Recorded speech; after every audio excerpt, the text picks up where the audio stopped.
Welcome in, everybody. Today is Monday, the 22nd of June, 2020. My name is Kerry Holzman, and a very special guest that's joining me today is not my hair. No, that's beautiful. You look good. All right, ladies and gentlemen, please welcome back the man, the myth, the Mitchell. Mitch Morrison, ladies and gentlemen. Come on out. Look at the energy he's got. Slow down there, buddy. Take it easy. Hey, guys and gals. Welcome in, everybody. Let's make sure everybody can hear us. Yes, please. And we'll make sure audio levels are good. It looks like it could be a little bit high there. We'll just a smidge higher? Just a midge. Mitch. Just a Mitch higher? Just a little Mitch. All right. Welcome in, everybody, and thank you so much for joining. Today, we've got a video that is for Mike Smith, my partner over at tech-vets.com. We do a free podcast about the trials and tribulations of running a PC repair business of all sizes, small, medium, and large. Mike tends to have larger corporate clients. I tend to have smaller, like lawyers' offices, doctors' offices, things like that, and of course some residential clients.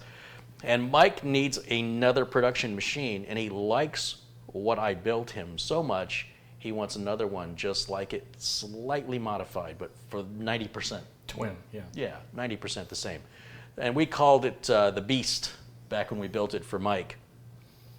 And Mike's been using, Dell computers because it's easy to just order the Dells for his corporate clients, and then when there's something wrong with them, you call Dell and have them deal with it.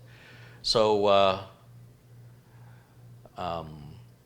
so he's not used to the power of, what I built. Okay. So needless to say, he was blown away by how lightweight the computer was, how quiet it is, and how fast it is. So much so that he needs another one, and he needs it quickly. So today, Mitch is going to help me assemble. Yeah. I'm getting tired of being cameraman Mitch, so how about I build it and Uncle Kerry is the cameraman? You know what? That's fine. Everybody's going to look up your nose. It's what happens when you have a short cameraman. Does somebody say no sound? That must be problems with them because nobody else is saying no sound. So are we coming in crystal clear or booming? Well, I can see we're outputting sound. I can see it right there. So if somebody says they don't have sound, it's probably them. Yeah. How's the audio and video looking and sounding there, guys? They'll let us know, I'm sure. Sure. Typically, if there's really a problem, you'll see it like 100 times. And I got to strike down. There you go. Is everyone surviving the corona apocalypse?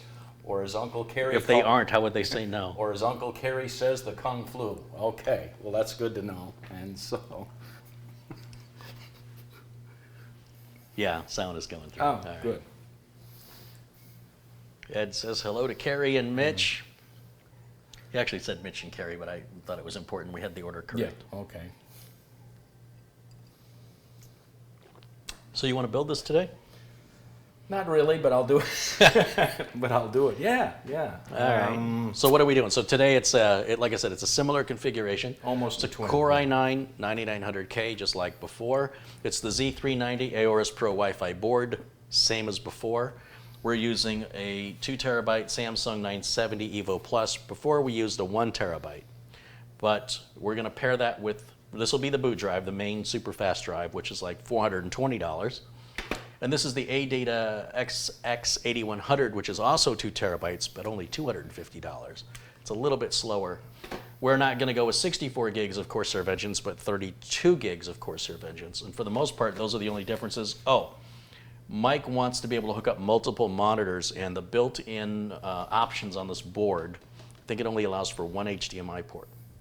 He doesn't care about the power of the graphics card other than powering up to 3 monitors. So we just got a $160 GeForce GTX 1650 from Gigabyte, and that'll easily do 3 monitors. Well, super easy. Yeah, like that won't even break a sweat.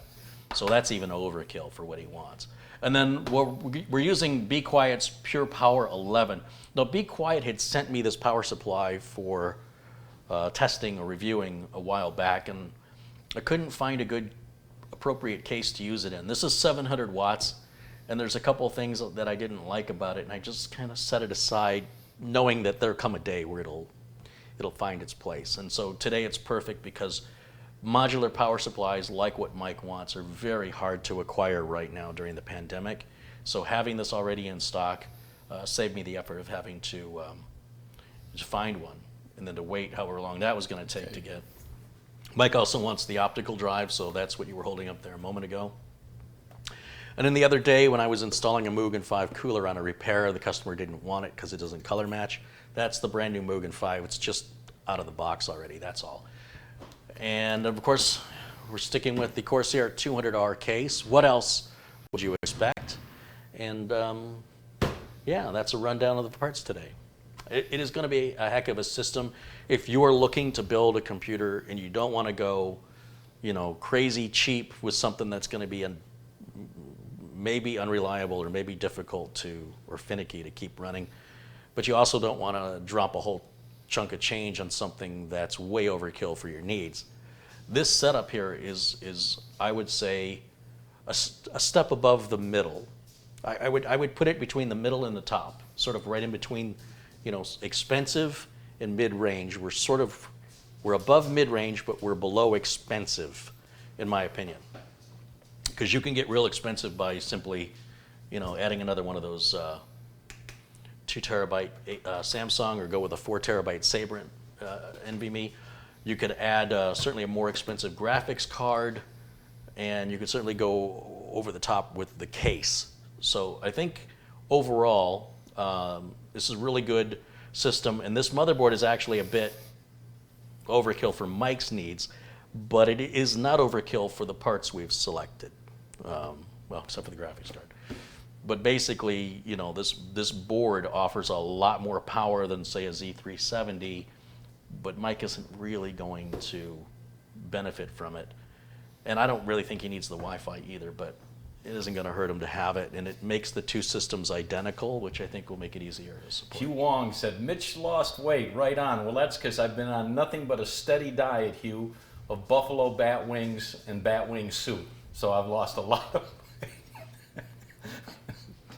Nice. How many bat wings do you have to eat before you get filled? It doesn't seem like there'd be a lot of meat on those bones. That's true. So I was in the middle of a rant. No, we were taking some product shots earlier, and we didn't get them all done. It takes way too long. But we'll run through those like I did the other day on the build for some of the parts that we have, like 3 or 4 parts that we have product shots for. And I don't know, where do you want to start? Do you want to start by prepping the board, or do you want to start? I would actually, can I put in the power supply, or is that? You want to do the power supply first? First, yeah, and the optical drive. Yeah. Hold on just a second. Hold on. You're right in the middle of a live broadcast. I'm sorry. Damn it. I didn't know you guys were live. Did I mention everything here is live and unscripted and unrehearsed? So everything you see here on this YouTube channel is all real. And just so you guys know that you really don't find this much on the technical channels on YouTube. A lot of the big tech channels, they have production companies, basically, or they've become production companies. And as a result, it's really hard to differentiate what they're doing versus what a corporation does. And I like to just be human to human, person to person, show you the real deal, keep the mistakes in it, keep the, you know, because look, this is real life. But what I'm trying to convey to you isn't that polished, edited, scripted and paid for content from manufacturers that is far too frequent on the large tech YouTube channels, in my opinion. What I think YouTube needs more of is reality. And so that's what I'm doing here, to inspire you, to show you what you can actually expect if you want to take on one of these projects, with regards to how much time it takes and what some of the challenges may be, which more often than not is just getting the parts out of the box. So we'll watch Mitch and his 10 magic thumbs build this beautiful machine. 10 magic thumbs. All right. Are they green thumbs? No. Oh, no. I mean, at least if they were green, we'd have something going. So you want to do the power supply first. So if we're going to do the power supply, we probably also want to do that optical drive. Yeah. So let's just move some stuff out of the way, right? So Okay. we got the documentation. I'll take that. We'll just set it over here. And the panels should come off both Yep. sides. Those might be a little too tight to turn by hand. And I'll tell you what I'll do. While you're doing that, I'm going to grab the other camera and I'm going to film you. Okay. How's that?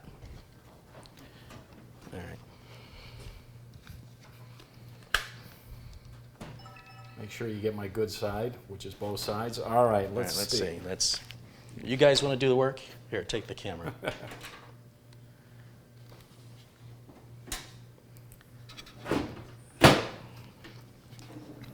And then these are not the stay-in type of. They do not get They do captured. not. No, let's try to go to camera 2 and see if that's going to work.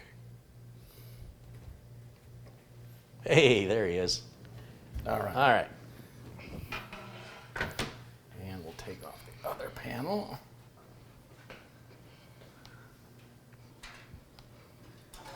Thumb screws.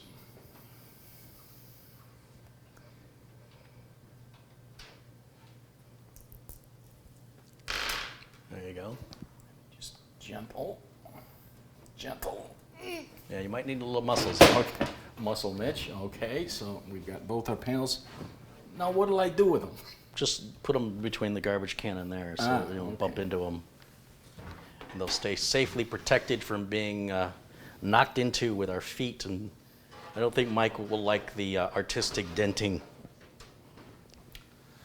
Okay, so now, let's show the people. I'll take out the box of goodies.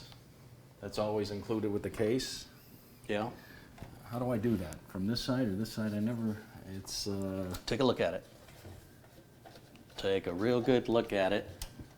It's not like I'm pointing the camera at it or anything. okay. Oh yeah, the doodad, yeah. You gotta pull the thingamajig to get the whatchamacallit out. Okay, all right, here we go. Very easy, all right. There it is. Okay. You knew that the whole time. Yeah, I was just testing you.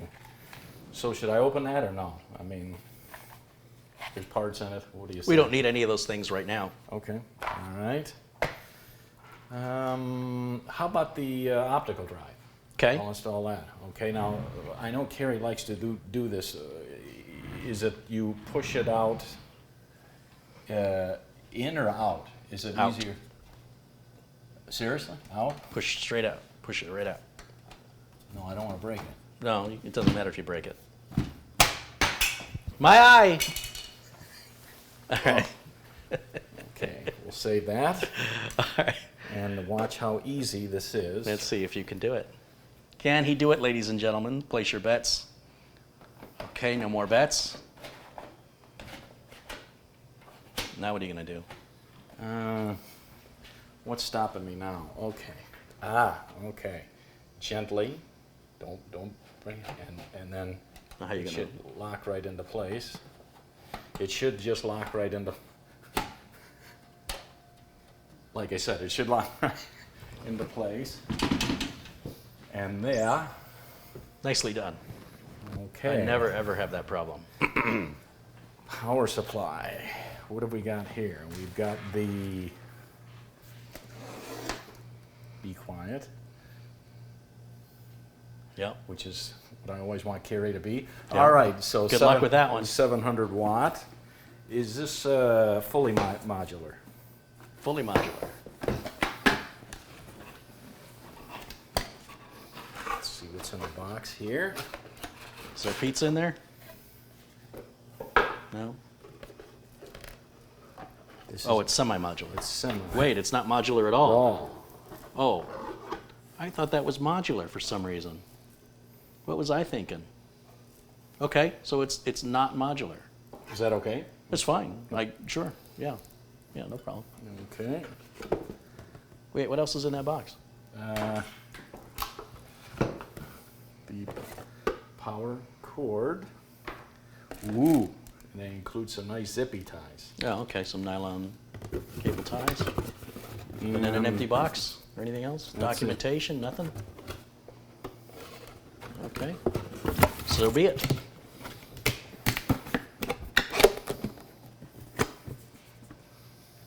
Okay, let me come around here so that they can see. Now, in this case, you've got this. And why do they have that? I don't quite know, but the power supply is going to fit under it, not up against it or over, but under it. Here, and of course, as we all know, you want this on the bottom to pull air in because we've got a nice vintage. Air filter. Yeah, there's a little Right filter there. down here behind. I kind of gloss over this in my builds, but right under here. Isn't that It's amazing? important that you clean that a couple times a year, or your power supply won't be able to breathe and it'll start to overheat and you'll have all kind of weird system problems. So, here we go.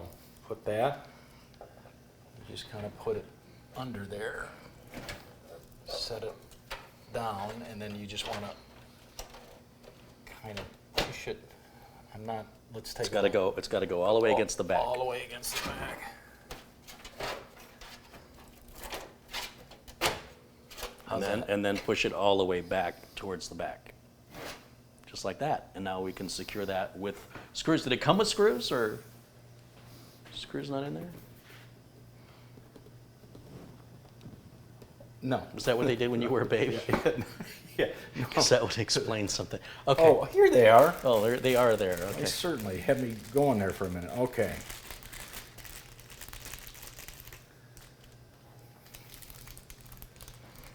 Yeah. Extreme and unnecessary close-up. Close up.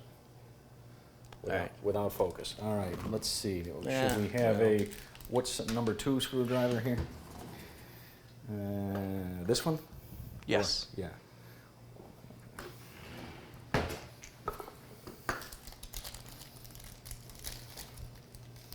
I can't take this pressure. All right, so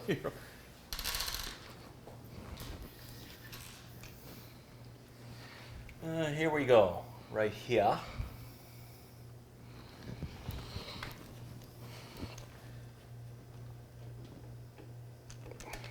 And just get it started. All right, that's what I like to do. And then we've got one here. That's my British accent there, Carrie. Oh, is that what that was? So that's all those acting Yeah, lessons are yeah. starting to pay off. That's right. Right here. I want to make sure we have nice, good close-up shots. Okay. Yeah. Don't cross that now. Okay, and then where's the other one? Oh, here. You don't want to use the middle finger right there. Okay. Yeah. Yeah, you do that when the camera's off Yeah. enough. Yeah, spread out. All right. Is it going in? You're just leaving so many doors open for me. Yeah, You have no idea the amount of self-control I'm exercising at the fam- moment. I family would like some credit for that. Family-friendly show, and right there. Ooh, and they give you one extra. Pretty slick. That's interesting. They don't normally do that. There were 5 screws in the bag? Indubitably. Wow. Okay, so I'm not like Carrie said, if I'm not gonna wind them way down. Normally I would go across, right? I mean, he's not a very good cameraman, is he, guys and gals? All right. They can't appreciate the amount of intimacy this requires.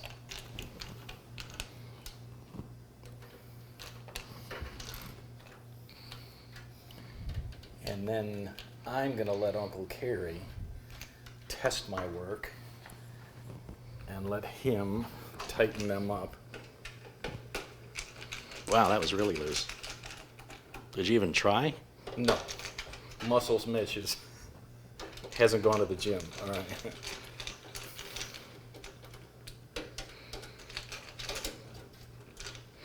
And just like that, That's good.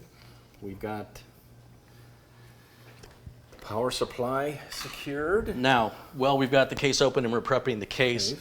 I think this has an I/O shield already built onto the motherboard, but just in case it doesn't, this would be a good time to put one on. I think.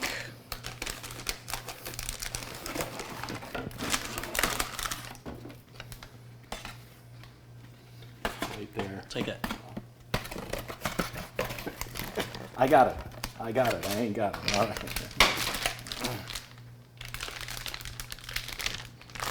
Yeah, so our I/O shield is already on the board, so there's no more prep work on the case. All right.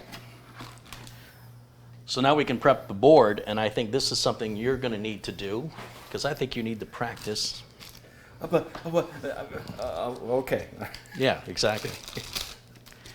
And here, take that. Here, 3D. All right. Keep that up there. These we're going to need later. I'm going to move some stuff over here just to clear And our workspace. Here are our 2 storage we're going to install on that motherboard. Or I'm going to, I hope. All right. So there's, you get a couple of nice close-ups. What are you doing with this, Mitch? There you go. My eye! All right. Why, I just keep snagging my microphone. Now we're going to need the little screwdriver, right, for the standoff? Yeah. Oh, the GIS driver. Yeah. Well, we will in a minute. I'm going to get the... you're going to have you do this, but I'm just going to get things ready here, okay? So we'll start with getting the board out of its Stay Fresh package. There you go. Get some beauty shots of that bad boy. I'm really liking the I/O shield that's already on. Yeah, it saves a little work. Little plastic. Okay.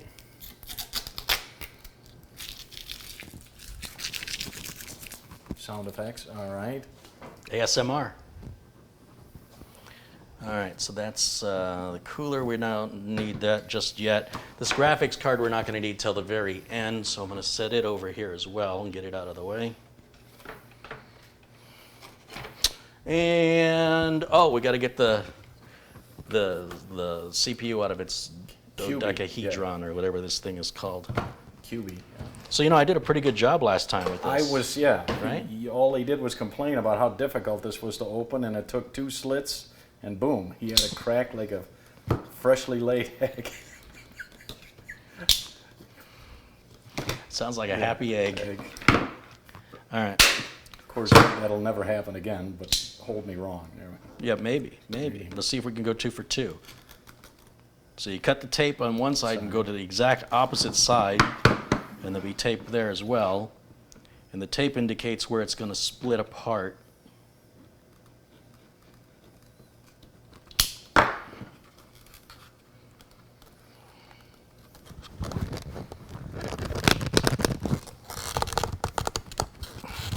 Yeah. So I guess I'm not going to be 2 for 2. The problem really is just getting the tape cut correctly. Because the reason it's not splitting apart is the tape is still.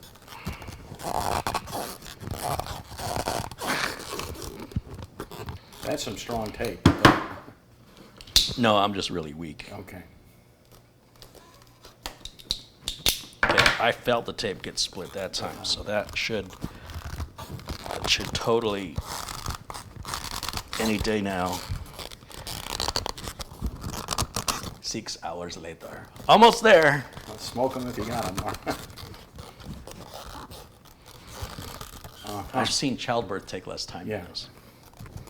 The last time it just, you opened it up, it like cracked. Well, I ate my Wheaties that day. Okay.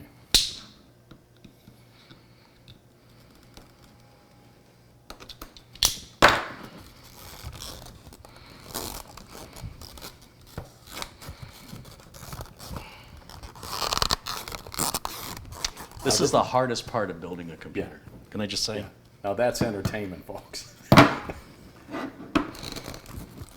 Remind me to write a thank you letter to Intel. There you go. Jeez. All that I thought high school was hard. for that. This is the only purpose this has. To fill a landfill. Okay. Very nice. I'm just Yeah. thinking of Halloween costume this year. Okay.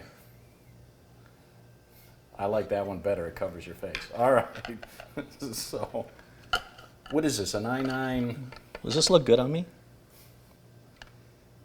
Yeah. I could be like New superhero. I can be in a low budget sci-fi movie. There you go. Well, I'll just save this for the landfill, Okay. because I'm pretty sure they're going to need that for the next 1,000 years as a historical monument to our generation. And as you can see here, this board has 2 NVMe slots, and we're going to fill both. So that'll be very nice. Hey, I got it back together. Okay. Look at me. All right. You know, Mitch, we put together a little demo reel for that Yes. Should we CPU. Should we show them? I have to add it. Let's see. Add a media file, media source. Browse. We don't want to restart it. Browse to. Here we go. All right, this should be it right here.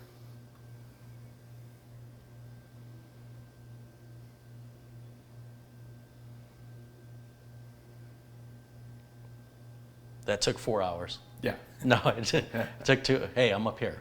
Hey, my eyes are up here, buddy. Thanks. Yeah, that took way too long. And the window behind me is not a good. Not blown out. I'm a little taller though. Thank you. All right, so there's that. And then what else did we have? We did some other product shots too. Do we have?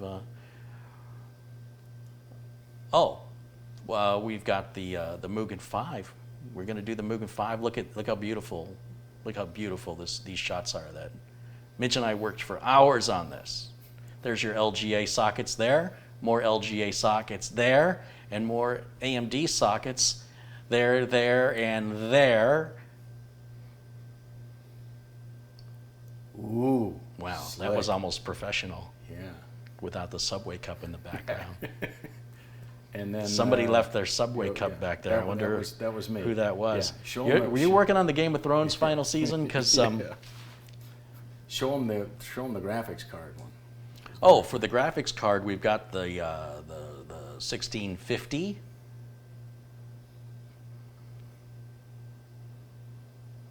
Ooh, OC edition. So I guess that's if you live in Orange County. Whoa! Excuse me, I got to throw up now. Now that's slick. Look at that. Isn't that amazing? There it is, ladies and gentlemen. So yeah, we wanted to do all of these shots like this for each individual component, but to get those 3 shots done was over an hour. But you know, we're kind of trading ideas and we're experimenting, and there was a lot of footage that we didn't use just to get the shots that we did like, and so we spent way too much time, but it was a lot of fun. So anyway, yeah. Did you like it? Yeah, I liked it. All right, are you ready to start prepping the board? I'm a ready Teddy. All right, hold on. Let me just finish opening. I'm going to cut these boxes open for you so that we don't have to use so many Band-Aids later. So these are all brand new products, except for the Mugen 5 cooler. Even that's still new. It just won't be unboxed. We've already got it unboxed. Okay, so to begin, we can install the 2 solid-state drives, and this motherboard has these 2 areas. I suggest putting the Samsung drive in up towards the top by the CPU, Okay. and I put the ADATA drive down there. And then I'll grab the camera, and you can have the Hosan JIS, Japanese Industrial Standard screwdriver, if the camera will. Yeah. And all the parts for everything you see in my videos, the screwdrivers, this down here, this table that turns, all of this stuff, including the parts, are all listed in the video notes below the video. There's nothing like people leaving comments going, hey, what's this video about? I don't know, what is the title of the video you're asking? Oh, it's about the $3,400 computer build. Okay, so what do you think that video is about? Oh, well, how much is it? How much is the $3,400 computer bill? Yeah, it's $1,400. I don't know what I'm supposed to say. Kill me. All right, so anyway, it's just stuff you got to deal with on the internet, man. You ready to get to work, Mitch? Oh, yeah. All right, so I'll trade with you. I'm going to take this screwdriver back and put it away. Want a nice clean work area. Good clean fight. No hitting below the belt. Ding, ding. Let's go. That was the sound of the boxing match starting. Yeah, okay. So you want to, it doesn't really matter which one we install because, you know, that we don't have this mounted, so, but. There's no order you have to follow. But let's do this one.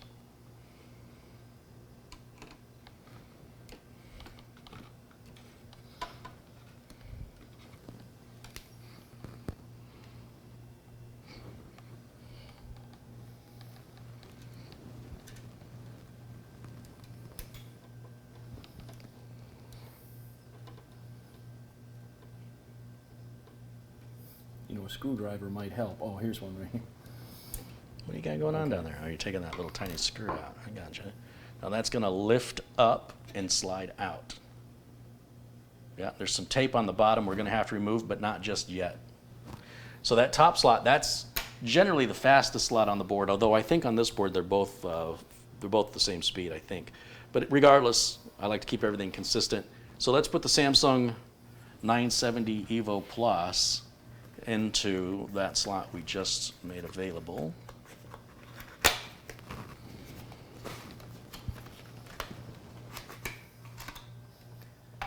Ooh. Pretty stick of gum. Okay. Now, handle it by the edges. Now, as you can see here, this with the notchy is going to go in here. And it's not going to go in the top where this came out. It's not going to, some people would want to put it up here, but that's not where it belongs. It belongs below. If I had good glasses. Oh, here's the notch right there. See that? I've had too much coffee. All right, right there. Can they see it? I can't. Yes, they can see it. Can you see it? I think that's more important. Yeah. Did I? Oh, yeah. And they disappeared. And now it's like a little diving board. So where's that going to screw down? Right here. How? With the screw that I unscrewed with my fingers and not the beautiful screwdriver. Hold on a minute. I think you might be getting ahead of yourself. I need a standoff, huh? You're going to need so that screw you took out comes from over there. But we need this to go here. Well, we need another one. See, that one's going to, the one that you just pointed at that exists holds the heat shield in place. The other one's going to hold the M.2 drive in place. Okay. And usually on Gigabyte boards, those standoffs are pre-installed. So I'm a little thrown right now. I thought they pre-installed those, and apparently they don't on this. So we have to check the motherboard? We'll have to open the motherboard box, and I'll tell you what, just hold the board up for me. Just grab it and just hold it by the edges or whatever. And then let's look in here, and we should have in here, let's see, we've got the Wi-Fi antennas, big bag, one little tiny part in it, that sounds right. Another big bag with another little doodad. Tiny. So we're going to need both standoffs because we're going to use both M.2 drives. And then we need the screws, so there's one bag with this whole bag for that one little tiny screw right there. And there should be one more little bag with, they couldn't have put all this in one bag because that wouldn't do good for the plastic industry. There should be one more in here somewhere. Wait, was this it?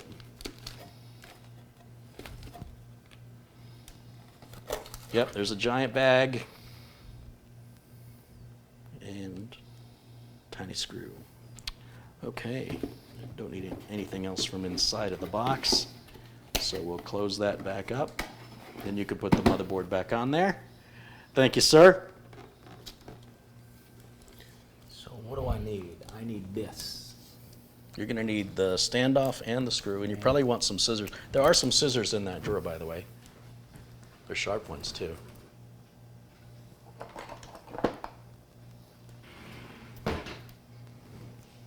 And while you're doing that, I'm going to switch over to camera 1 here real quick.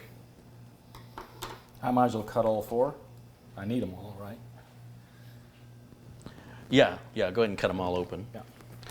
And I just want to give a few shouts out to some people that have contributed during today's broadcast so far. While you're doing that there in the background. Where's my screen? Here we go. Rain One Full contributed $2 Canadian. John Yasuda with a nice $20 contribution. He says, time for Coke and pizza after the Beast build. Throw in a beer for Mitch and enjoy. Well, Blue Moon. thank you, John. With the orange slice or? Yeah. Madi Yoel with $5 says, happy birthday, Carrie. That birthday's tomorrow, so I'm still young. Tomorrow I'll be old, but today, 39 again. All right. So 13th time. Michael Bernier has contributed $5 Canadian. Abdul Azim Patel with $5 says, thank you, Carrie. I caught a stream on my day off from work, but not life itself. Carrie, it's just 4 screws. And Colin G, formerly Cogjin, has contributed £10. Says, happy birth month, Carrie. Hey, that sounds about right. It's been like everybody's been saying happy birthday to me since like last year. JHP Hawaii Photo has contributed $3, and Daniel Pexton with $2, Mira Ora with a $20 contribution, and so this is my second attempt at the super chat. YouTube is flaky at times. And Joseph Panariello with $5. Thanks you guys for supporting the channel. And a reminder, the only support we have coming here from any sort of corporation, for the first time ever, I've accepted some because the company is a product I use and I recommend, and they're called RoboForm. RoboForm is a password management software. If you're still writing all your passwords down, I don't know how you remember them, or you're using the same password in more than one place, it's not a good idea. Download the free version of RoboForm, try it out, see if you like it. They're supporting us here, so while there are choices of other password managers, consider that this one is the one that supports our community, and give them a fair shake. And they're giving 30% off to 1 to 5 year license subscriptions with RoboForm. And once you start getting used to using it, you never have to fill out all those like address, first name, last name, street address, city, state, zip, when you're ordering from some site online that you've never ordered from before. RoboForm will autofill those forms for you, as well as your login and password, as well as taking you like a bookmark to your site. So let's say you want to go to eBay. Instead of going to your bookmarks, you go to RoboForm and you go to your logins. They're all alphabetized. Find eBay, click it. It then opens a new browser tab, goes to eBay, puts in your user ID, puts in your password, and submits it all automatically. Once you start getting used to that, yeah, you can thank me later. So check them out. Information is in the links below the video. All right, so I got that out of the way. What screwdriver do I use, or did you have a little wrench? I would use a straight edge for that. So back in that drawer, you'll find the larger straight edge driver, which is, show me what you got there. That's the one, yeah. Looks like we've got about 622 people watching live. Welcome in, everybody. I see my friend Ron Hillier in the chat room. Luke Greenia joins us. Hey, Luke, good to see you. Troll McTrollington, Blue Dog Ron, and Chevy Arthur. Nice contribution from Chevy Arthur the other day. Thank you so much for your contributions, your support. Of course, Madi, and let's see, Kat Wyniak,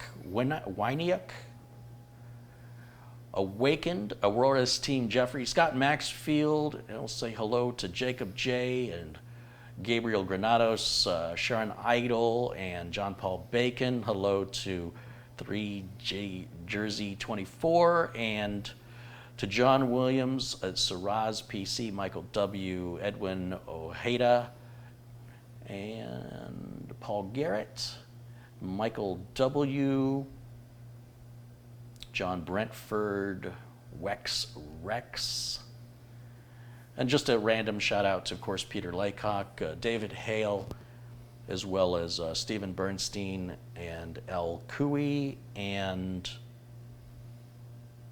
Dennis Doya. Well, guys, just random shouts out to some friends of the channel there.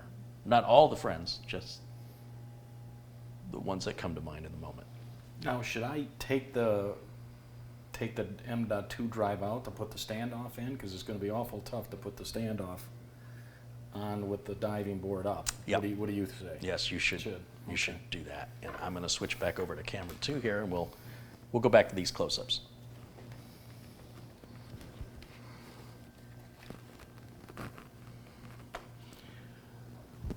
All right, now you've got several holes to choose from.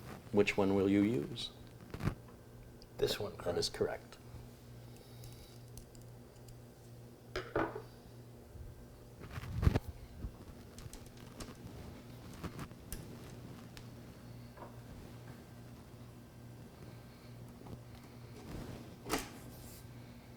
You probably want to start that a little bit with your fingers.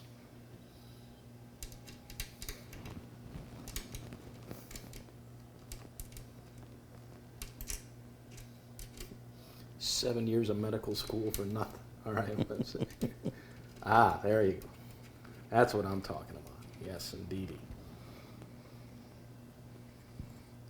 And just a smidge, because I was able to finger tight it.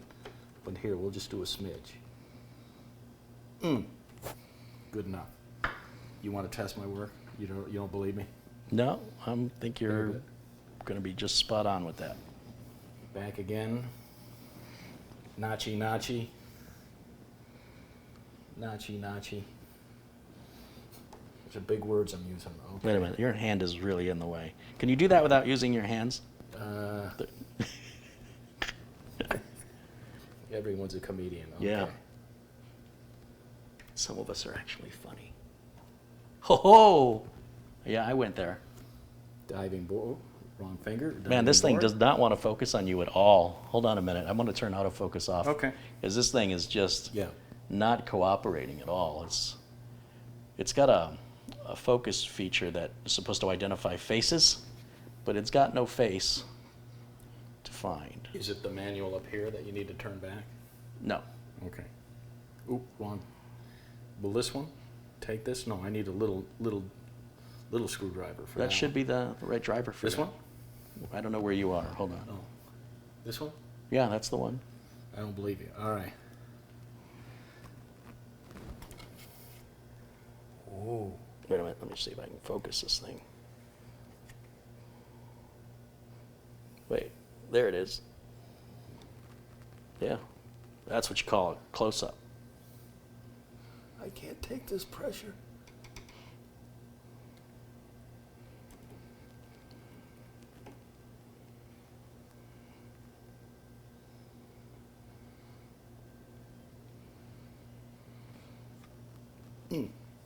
And there we go. We've installed 2 terabytes of super fast. Do you want me to put this on? Do I have to? Yeah, I have to. Yeah. Now let me think here. Okay. Oh, I thought I smelled something burning. Yeah, let me get the right screw. All right. So here's our thermal tape. Take it off now? Right now. Mm-hmm. Yeah, because we're about to put it. So that you want to leave that thermal tape on. Well, it's not thermal tape. That's a protective tape that's protecting the thermal underneath it from getting any contamination, dust, debris, oils from your skin. So until we're ready to install it, we just leave it protected. Now because we are. You paying attention to me? Yeah. All right. Everybody. So go ahead and you can remove your protection. Doctor said you're clean. Okay. All right, and then go ahead and put in that there's a tab on one side of that bracket. See how it sticks out right there? Here. Yeah, and that's going to go into, Right there. yep. You've done this before.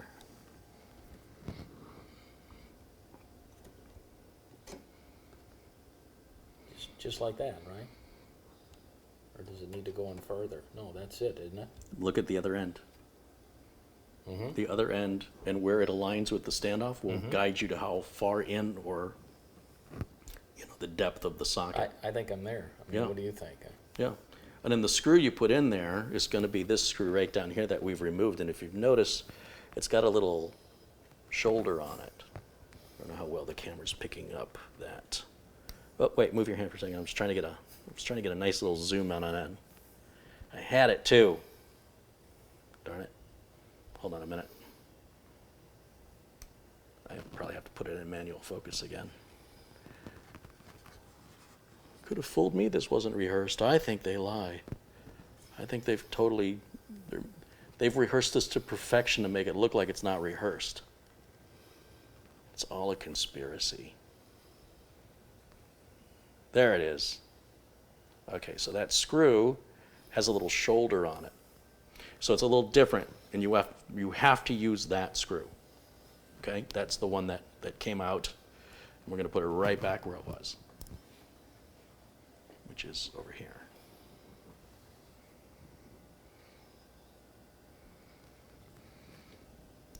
Is that right? You sure?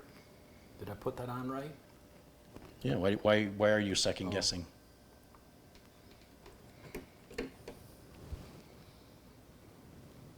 Where's your confidence?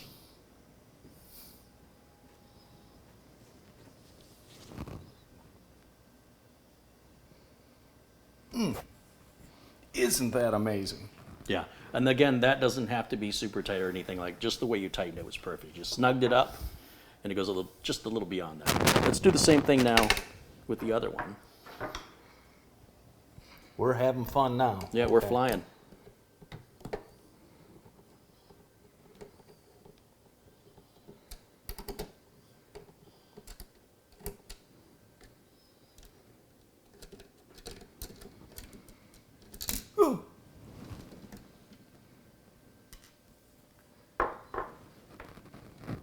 Will this have thermal tape? Yes. Ooh. Okay. So leave the tape on it for now. And we're going to grab the SX8100. This is from a company called ADATA. That's the XPG 8100. And I've tested this drive. This is one that I did a video on where we reviewed the performance versus the couple others, including the Samsung 970 EVO Plus. It's certainly a lot more affordable for the same capacity, and it's respectfully quick.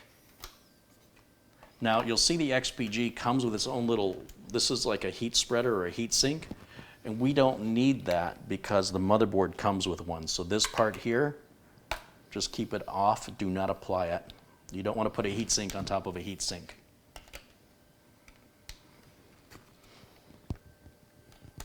You having trouble there, Mitch? Yeah. So you see how those cutouts on each side of that? There isn't one on this side. There's only one on one side? Yeah. Okay, so put your finger in this side. All right, now bend the plastic. Don't bend the drive. Bend the plastic material. That's because I don't care if you break the packaging. Remember how I said getting the parts out of the boxes was the hardest part of building a computer? You thought that was funny, but you're finding out it was all true. Here we go. Notchy, notchy.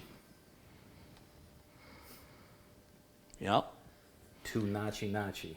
And just like before, not this top slot. That's where the heat spreader will go. Below that. And you already got the standoff in there? Is that it? Oh yeah, it's already in there. So that's going to share the same standoff with the heat spreader, Oh. right? Yeah, that screw. No, wait a minute. Yeah. No, you confused me, yeah. Well, I'll tell you what, put the drive in. Here's what I do. Put the drive in and see where it wants to screw down at.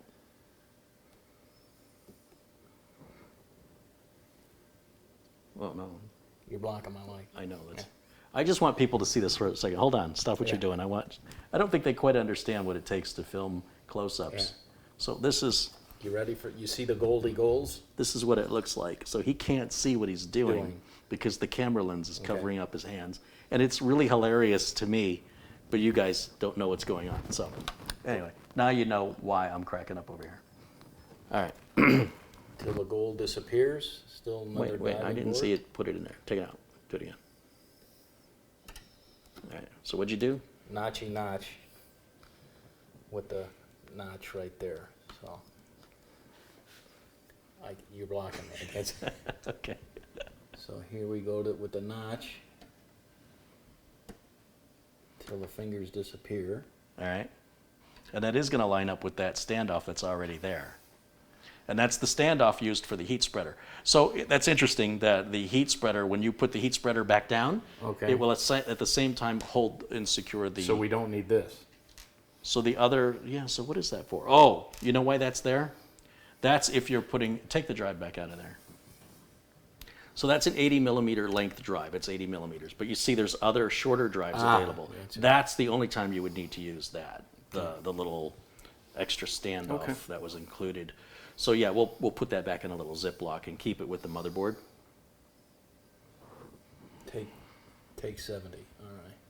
That's all right. So then we need the one with the shoulder, is what you're saying, not the... Well, you're going to put the heat shield on next. This one's a little different. Oh, okay. Remember the heat shield, you're going to peel the tape off of that.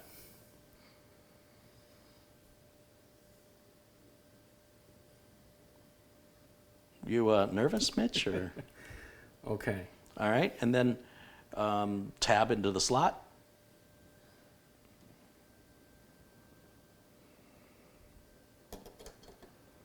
Mm-hmm. Now what'll I do? Now press it down, it should swing down and should align, Oh, gotcha. and then the screw will secure both at the same time. With the shoulder one. Yeah, the screw that has the shoulder, because you don't want to, that's going to prevent you from squishing it, from crushing. Wait a minute, before you do that, one more time, let that up on its own. You can see that the M.2 drive is right underneath there. And when you push down on it again, and you're going to secure both the heat spreader and the M.2 drive with the one screw, that was originally holding the heat spreader in place.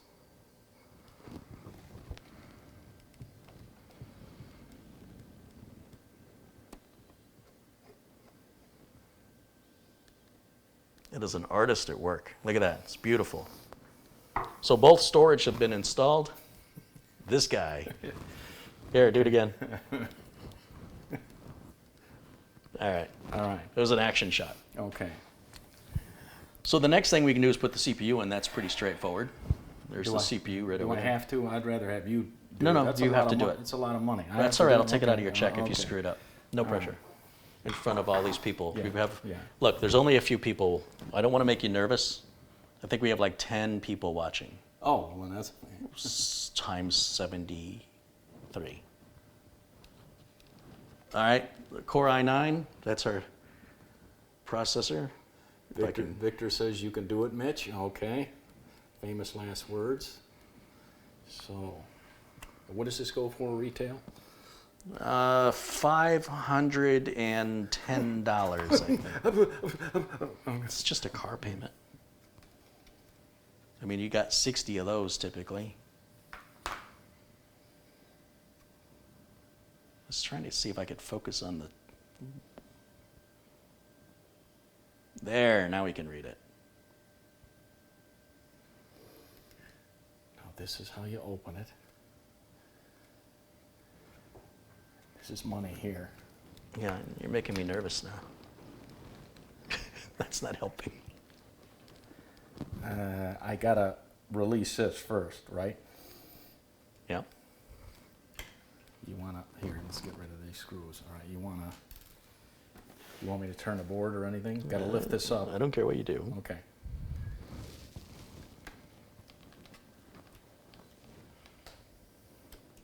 Ooh.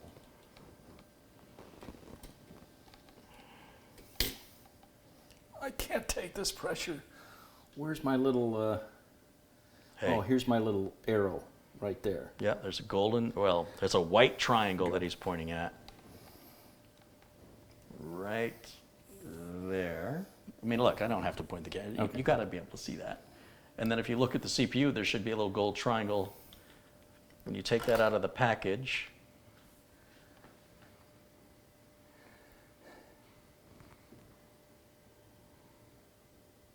yep. So put the triangles together. Dun, dun, dun, dun, dun, bum, bum, bum, bum. How do you normally, you kind of go to the corners and then gently set it down, or what? You sure you don't want to do this? No, I'm finding this wildly entertaining. You're okay. so nervous. Like this, right? You kind of... Just set it down. Let it go. Don't push down on it. Just let it go. Did you see it kind of Yeah. fall in? And then Did you feel it? do you gently kind of just make sure it's seated? Like you just kind of go like that? You wanna see that it's seated? Make sure that it's seated for me? No. Looks it. All right, I'll check. Yeah. That corner doesn't look like it's in. So when you put this in, there are actually little notches. There's one up in this corner, and there's one on that side. And it's only going to let you. But it's now seated. You seated it, right? Yeah, it's seated correctly. You'll see we've got the gold triangle and the white triangle together. So that's how we know which corner goes where. And then if this thing will focus again, that would be great. No, you did a fine job. I think the one corner wasn't all the way in. So what I do is I just grab it and give it a little light twist. Don't push downward on it. Right. Right. As long as you're not pushing downward on it, you shouldn't have to worry about anything. Now people get nervous of this lever, and Kerry, like he says, you're going to be some tension on there to put that back down for this to pop off. So that's Russian. All right. So are we ready? Yeah. Pop off? Yeah. Yeah, it's good fried chicken.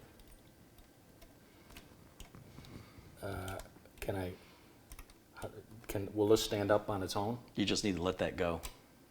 No. Oh, gotcha. No, I need you to hold the lever hold and the let lever. the lid go. Hold the lever? Hold the lever. Yeah. Let go of the lid. No, it'll drop. No, it won't. What are you doing? Why are you not letting go of the lid? I did. Okay. Now it has to go under that. Okay. Right? I'm saying pull back on the lever a little bit. Oh, there we go. All right. Now let the lever go. Yeah. Okay. All right. Now is the little fork going underneath that screw? Mm-hmm. Then push the lever forward with all your might, all your strength. Muster it up. And then pull that lever to the side and latch it underneath the clip and remove the plastic covering and save that for a rainy day. You did it. You need sponge? No. You good? But there is documentation. Let's take a little look-see. Ooh. Oh, I see a go faster sticker.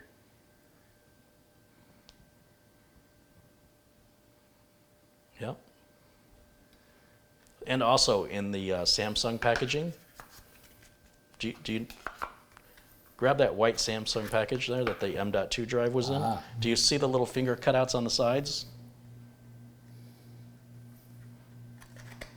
We shouldn't do this over the CPU. Okay. Ain't gonna matter. And there's documentation in there. Both Okay. go in the motherboard box.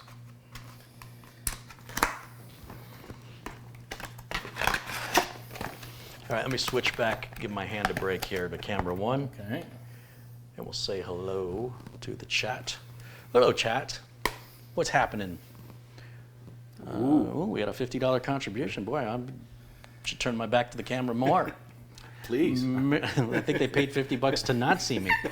Mira Ora contributed $5, says Buenas Notches. Uh-huh. Buenos nachos? Mitch's- I'll have some nachos He said tonight. notches because of the notches and the M.2 Oh, right. drives. Yeah. The Okay. notchy notch. Notch. Thomas contributes $2. He says it's going to take a lot to drag me away from him. It's going to take a lot to... Oh, it's a Toto reference.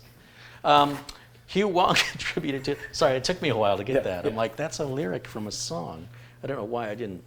You don't really have to emphasize how short I am. Yeah. You know, I'm going to have that growth spurt any day. You'll see. You'll come back next summer. You won't even recognize me. What pressure. Hugh Wong contributes $2, says, great job, Mitch. Go get him. And hi, Carrie. That's nice. Thank you, Hugh. David R. Officers contributed $5 Canadian, says, more Coke dollars for you. Great videos. Thanks, David. Neil MacDonald contributes £2. And Neil, my friend, he seems new here. We'll turn him blue. Jean-Marc Barrera contributes $1, 21 Canadian dollars. He says, it's $1 more because you're my favorite channel. He has very good taste. Well, Unlike you. All right. can I just say, first of all, Jean-Marc, you are a moderator here. Thank you. Shazam. That means a lot to me when people say it. And it's not that when people contribute financially, it's really putting their money where their mouth is. But there's a lot of people who put their mouth places on the internet that isn't worth any amount of money. So thank you for your kind words. Nunman1962 contributes $50. That was that $50 contribution we noticed earlier. He says, happy birthday, Carrie. I'm looking forward to seeing the completion of the $4,300 birthday build, the one in the Fantex case. Yeah, that's back over there. And he's seeing some benchmarks on that beast. Oh, I've got something else. That's the pre-birthday build, and then there's the birthday build, and then there's the post-birthday build that are just going to be machines that you're going to say, Carrie's channel must be doing well. One of the cases is like $500. You don't even know, Mitch. You don't even know. In fact, one of those cases is supposed to arrive today. So if we get interrupted during today's live stream, it's for one of two deliveries I'm expecting. One is this case that I don't want to say anything about, and the other one is a package from Detroit, Michigan from Better Made Foods that has some crunchies. So then, not tomorrow, your birthday, but the day after, that's the Preparation H build? Yeah, that's what's... Wait a minute. Well, you said your birthday, and then, all right. I think if it's a Preparation H build, you're doing it wrong. Okay. So yeah, thanks you guys for all the support, the kind words, and the contributions. It means a lot to me. And what do we have going on in the chat room? Aorus Team Jeffrey says, "Don't be nervous, Mitch. You are awesome." Are you playing with the RAM? Yeah. We're not ready for that. Oh, you did open it. We Okay. want to do the cooler. Now, you had mentioned to me that I always do the cooler.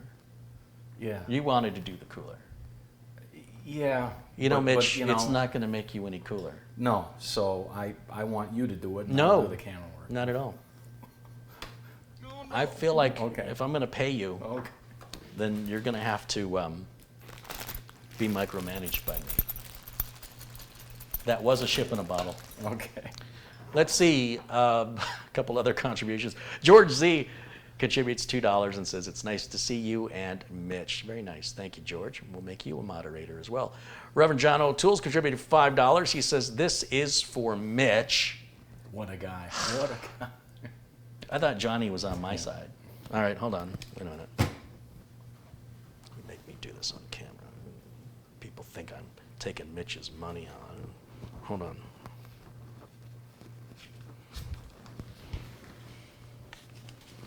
That's from Johnny.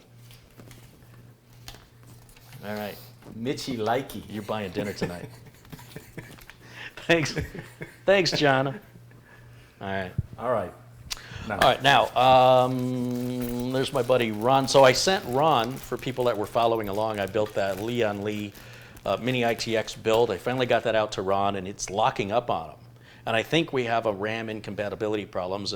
And this is something, again, you don't hear a lot of people being fully disclosed with regards to some of the frustrations you may have unique to building AMD. And I don't want to sound like I'm anti-AMD, but to suggest that it's superior without talking about the negative aspect of it, to deny that there is no negative aspect to AMD is not doing anybody any favors. You're setting unrealistic expectations by falsely telling people that one chip is superior to the other without any consequence or cost or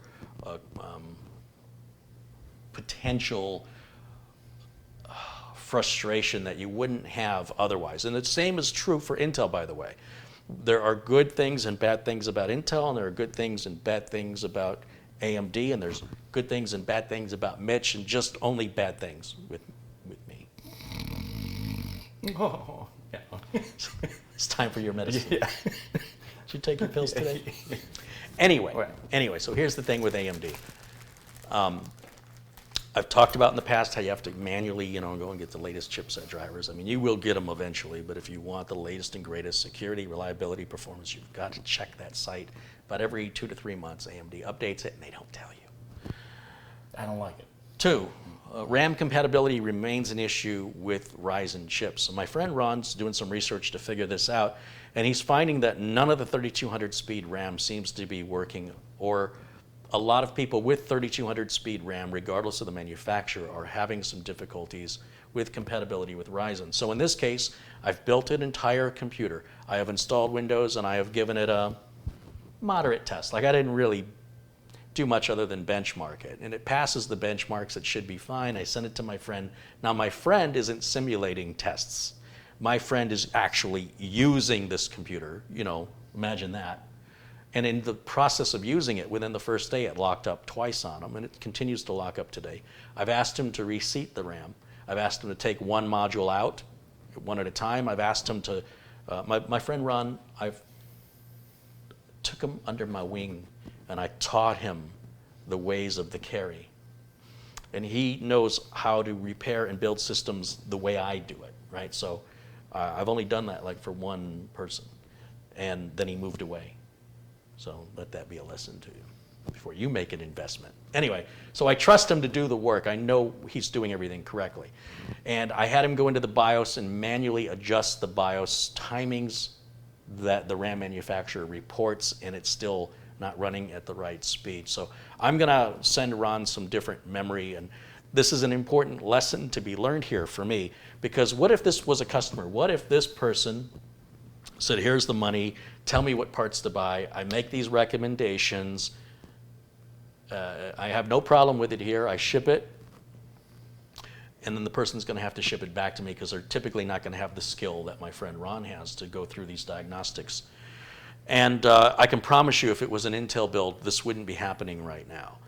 If you're running a business and you get pulled back on support constantly, it starts to cost money. And I didn't know when I was sending this computer to my friend that there was going to be a lesson in it for me. But it turns out, you know, knowing what the problems are with regards to whatever the hardware is you're working on, in this regard, AMD, if there is an issue that a lot of people are experiencing with 3200 speed RAM with AMD processors, then when I'm putting a parts list together for my client, I won't recommend 3200 megahertz RAM if that's what it takes. But with Intel, I can pretty much pick any RAM, doesn't almost matter, and slap it in there. And with few exceptions, it just works. Okay, so I got that out. I feel better. What do I owe you for that session? Grimaldi's Pizza. A rope. There's a free plug. All right. Now here's all the parts. Ron says, I'm trying to get back. He's been saying I'm trying to get back to Phoenix for like 12 years.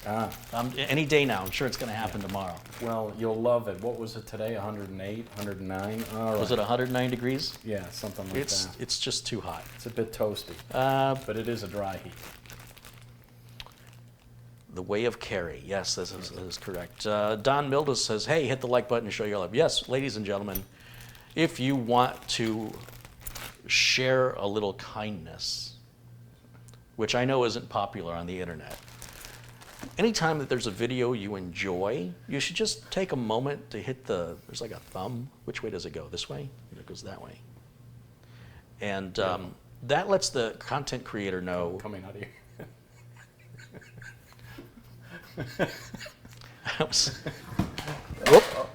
Well, that's just a camera. Yeah. Don't worry. Yeah. I will just put that with the rest of the broken cameras. Let me just put that over here. Sometimes I was just going to do a joke where I was going to be Trying to be witty. I was going to be, which way was I going to be? I was going to be like, no, I was going to be like this. And then I was going to hit the button, and it was going to hit me in the face. Does that work? Wait a minute, right? It's totally worth it. Oh, Yeah, your timing's off. hold on, let me try again. Yeah. This is very important. Yeah. Sound effect. Here we go. Oh, wrong intro. Yeah. Mike Smith is like, I need this system by Thursday, man. What are you doing? All right. Was that kind of? Yeah, that was. So yeah, so if you want to smack me in the face, hit the blue thumb. Maybe that's what it takes to get them to click it. And then, of course, if you want to be alerted anytime I'm posting new content, going live, whatnot, there's a subscribe button. Click it and hit the bell icon. Everything is backwards. Yeah. I'm used to, so here's the problem. When you look in a mirror and you move this hand, then the hand on this side of the mirror moves. But when you're on camera and you move this hand, it's this hand over here that moves. So if you see I'm constantly confused, it's because I'm not looking in a mirror. Or I am. Jensen's bathrobe. I have a lot of fans, but I don't think I have any bathrobes that watch me. Has contributed $4.99. It's going to take me it wants to sing a song, Yeah. Mitch. I think this is to you. It's going to take a lot to drag me away from you. There's nothing that 100 men or more could ever do. I bless the rains down in Africa. Yeah. Will Oh, this no. focus? It won't focus. Yeah, you just hold it closer. There I am with Toto, because I'm their biggest fan. No, I don't see that. I see Toto with Mitch. Ah, I think you got it backwards. back when I had long hair. Okay. You hippie. All right, now go degauss your hands. Yeah, do the Mugen. All right, here we go. Wait a minute, I'm still screwing around. Sherry McFarley, no, Sherry makes some really cool thumbnails for me from time to time. Ah, I offered to pay her, and she goes, no, this is how I want to show my support. That's pretty cool. Okay, good to see Sherry. Johnny Jackwind is there in the chat room. Carrie, did you just break the camera? That's what Canon 5789. Of course, somebody with the name Canon wants to know if I broke the Canon camera. they're pretty tough. These are pretty tough cameras. This is kind of a spare camera for me, so I don't really, I kind of care, but trust me, I wouldn't be happy if I broke it, but it's not like this camera here. This is the main, yeah. Here's the sound effect the camera made when he dropped it. Ready? Here we go. 3, 2. I know that you made it look like those were your knuckles, but that was actually Mitch's back. Okay. He's getting old. He's getting old. So anyway, no, I think the camera works. Does it work? Let's see. Does it still come on? Uh-oh. Please. Yeah. Does it still zoom? Unnecessary close-up. Yeah, it's working. Yeah, one of the things I do like about these Canon cameras is they do have some resilience. Anything that I deal with in my life needs to have. You think that's fragile? You wouldn't be here. All right. Let's see. You can put that away, and that can go over there. This is documentation. What do we have? More stuff? Let's get that out of there. Let's put that over there. We'll let Mike have this little heat shield thing. What else? Yeah, I think we're good. Unnecessary sound effect. That's your ASMR Ziploc bag. Yeah. You want me to try to pick out of the bag? What is the your the parts that I want? What's your nationality? Scotch Irish. Morrison? Yeah. You want a drink? No, Was that wrong? Was I not supposed to ask that? No, I have my water over there. No, I meant like. Do you like potatoes? Mashed. Yeah. No. Not really baked. Okay. All rotten. Very nice. Yeah. Au gratin? Yeah, all rotten. But And Scottish Irish? Scotch Irish, I think. Yeah. Scottish Irish. Just that? Just Scotch and Irish? I don't know. You're not redhead. I haven't done one of those tests, so. Oh, the 23andMe? Yeah. Or Doggy DNA? Ancestry.com. Yeah. Hey, you're part German Shepherd. Yeah. Do you want me to attempt to pull out the parts that I think? Guy 'Cause you got- Straczynski says you could pass as Ed Begley Jr.'s twin. Except Ed Begley Jr. is looking pretty old. Now, yeah. You know, I sent my sister to meet up with Ed Begley Jr. for the radio program. And he was a really cool, really super nice guy. Yeah. That's what she said. Yeah. Carrie, are you doing more builds like this because of COVID-19? No. I have Mitch here because of COVID-19. I really want him to get... Yeah, because don't forget, gang. Oh, that's right. There's no joking about COVID. You're not allowed to laugh. And The world is a very serious place, and if you laugh, you should feel terrible about it. because we happen to be in a big hot spot. That's true. Us and Florida. Yeah, Arizona, So, sort of been a resurgence. What they have, like 2,500 new cases in one day. something like that. But Yeah. there's more testing. Everyone's getting tested now and coming up. But Listen, you know, I was using computers long before anybody used computers, like before the general population, Commodore 64. Atari 400. Oh, Before that, a TRS-80 Model 1, a Commodore PET. And I've been social distancing long before it was cool because I'm a nerd. No, And that's what I actually do. a hermit. But let's get back to And the build. making YouTube videos, and now everybody's staying at home. And what are they doing? They're watching YouTube. I'm a trendsetter. Take that, rock star person. Put that in your pipe and smoke it. How do Yeah. you like them apples? Welcome to the Kerry Holzman Cliche Festival. Okay, let's get I'm back. just tooting my own horn, because if I don't, nobody else will. All right, now, Mitch has the bag of, so here's again what happened. I opened this cooler up brand new because a gentleman sent me a system for repair. Turns out he had a bad motherboard. We have replaced the board, that video's already done, and I had to put a cooler on it because he took the cooler off and kept it off. He didn't want it put back on. He said, hey, I'm gonna send you my system without a cooler. I'll have you put a cooler on order one and put one on. So I grabbed the Mugen 5 and he watched the video and he's like, you know, the way the system looks is really important to me. I want it all to color match. It's very important aesthetically. And I get it. So the only reason he doesn't want the Mugen 5 is because the one I have isn't black. So instead we use the Pure Rock, what's it called? The Dark Rock 2 from Be Quiet. That's in the, and you can see the system behind me. Right? Right? Yeah, that one. And, and so what I did is, because this is a brand new cooler, I don't want to save the box and put it all in a, you Right. guys have seen me unbox this a bunch of times. I just put everything in the Ziploc bag. So I don't want you thinking I'm using used parts or anything like that. And with that, here's our all-important backplate that we'll need. And you ready for some close-ups of the sponges? Or the Which one of us is in charge? I'd rather, do I really have to put this on? You can put this on Toot Sweet. No. And, okay. So here's the deal, and this is what concerns me. When you guys see me install like the Be Quiet cooler, the Pure Rock cooler the other day, I struggled a bit with it because I wasn't familiar with it.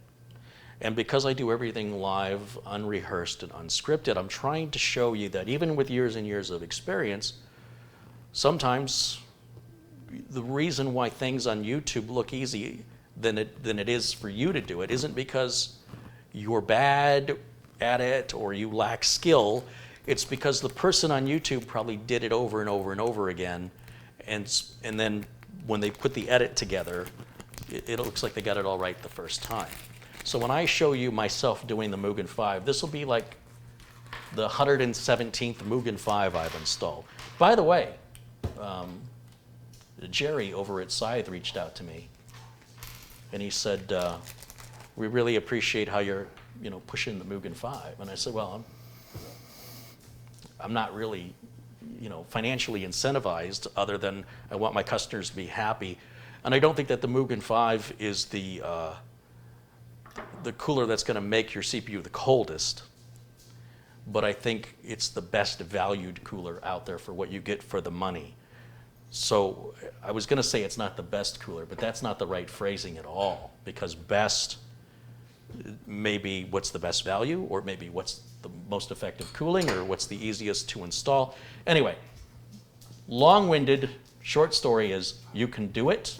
Okay. It's very easy to install, and I think it'll be a great experience for you. Yeah. And then when I have you do it the second time, you'll be faster at it. Okay. And for those of you watching, thinking of installing one of these Mugen 5s, everybody who's reached out to me who told me that they've purchased one agreed it was easy to install, and several people, meaning more than 2, have said they have removed their all-in-one liquid coolers and replaced them with the Mugen 5, and they can't believe how inexpensive, how easy it was, and what were they thinking with the all-in-one. They won't go back to an all-in-one. Okay. So I can't make that up. That's what they said. Nobody so far has written me and said, that's a terrible cooler and I shouldn't have listened to you. So you got the camera ready? close-ups? It's passive aggressive. Look at how pushy. It's just another Manic Monday. All right. You're like my viewers. You're like, get to work. Enough rambling. Okay. Right? Go ahead and say it. All right, enough rambling.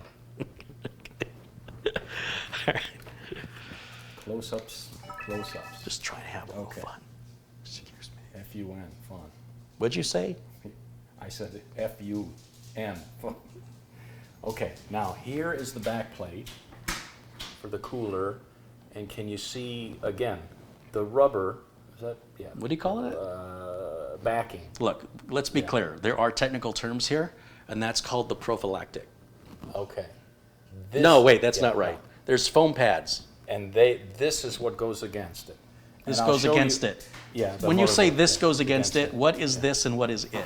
Against the grain, which is you. All right, this goes against the back of the motherboard, The foam the pads. foam pads. Because the other side of that back plate, It's metal, bare metal. and you don't want that. You get a short, no. And then Should you make a short joke? Yeah, and then you see these two holes, I'm gonna show you here on the motherboard. Jeez, I hope I'm pointing the camera. I hope those were the two holes you were referring to. All right. Right here. What are you pointing at?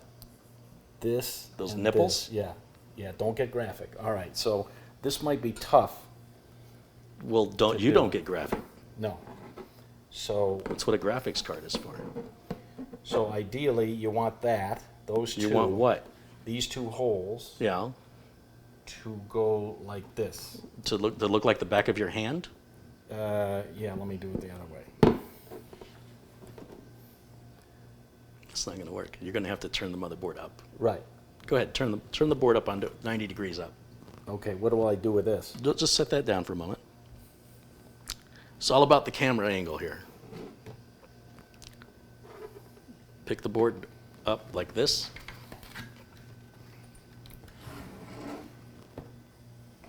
Put your hand up. See this heat sink up here? And you can put your thumb right on the edge of the board so you're not touching the board itself. Now, continue what you were saying, please. Rubber pads, Rubber pads, 2 holes. 2 holes. Those 2 holes align with those 2 screws. I gotcha. Now I'm picking up what you're putting down. Now, is it gonna go in the middle, is what I would call it. Yeah, there are 3 holes, and you can see through the middle one right now, everybody. Can you look at the screen and see one? Not really, but yeah. You don't see that? You don't see how there's like it's like a different color in the hole? Yeah, I'm wearing my short eyeballs. All Oh, right, I see. So anyway, on the socket 1151 Intel chip, like what we have, there are 3 holes in the corner. And the documentation with the cooler is actually really, really good. And we're going to use the middle hole. Now, in order to secure that, in the Ziploc bag, which I've already taken out. you have these standoffs here. Now, I want you to look at those standoffs. Don't just grab them blindly like you just did. Well- They're not all the same. Yeah. All right, You you've got some. you have longs and shorts. Can people see that? Ooh, this one's You're trying talking to, about. trying to dance away. Long and shorties. Yeah, those shorties are used on like X299 boards or X99. We don't so use- we're not going to use those at all. So it's these long ones is what we want. Yep. So you're going to grab one of those, pick a hole around the CPU, and just start feeding that. Don't turn it too tightly, but do get a couple turns in there so it'll hold that back plate in for you. Check the back plate when you're doing this. Go ahead and lift the board. Okay, and then when you use your other, see, now I don't want your hand. Oh yeah, you're fine. When you put the standoff in, you can sort of here. Let me hand you this standoff. Go ahead and put it in. Do you see it going through the center holes? What I'm asking. I'm over here. Yeah. I'm over on this side. Go ahead. Okay, so if I put this Yes. screw in here, Yes. Yes. look at the dog has decided it's. Okay. What are you doing, Lyle? Really? You screwball. Yeah. All right, sorry. What was I doing? Yeah. Right there. So it's going to go there, and then as I turn it, you should see it starting or coming through Yes, I do. the third I do point. too. Okay? Now, do the opposite corner.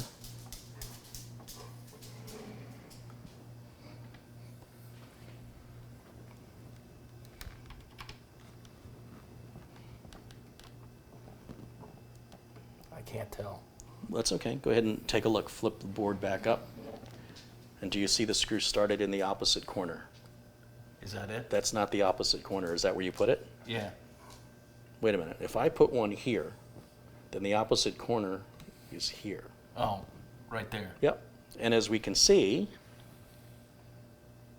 there is a screw coming through the Okay.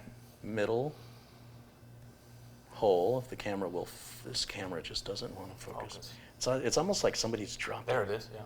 All right, and then you'll see that one up there. See how it's both in the middle hole. Now, these other two corners, they're already aligned. They're not going to budge because you've already started those two standoffs. You can set the board down and let everything go as far as, holding that backplate in position. Manually is no longer required.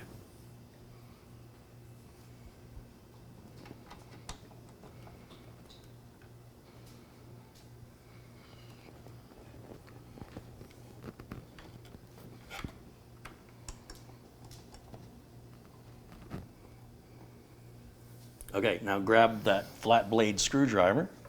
This one? Yep. Which one you got? Show me. Ooh, that's like out of those $16 computer toolkit bags. And just go ahead and tighten those down and just do opposite corners when you do it.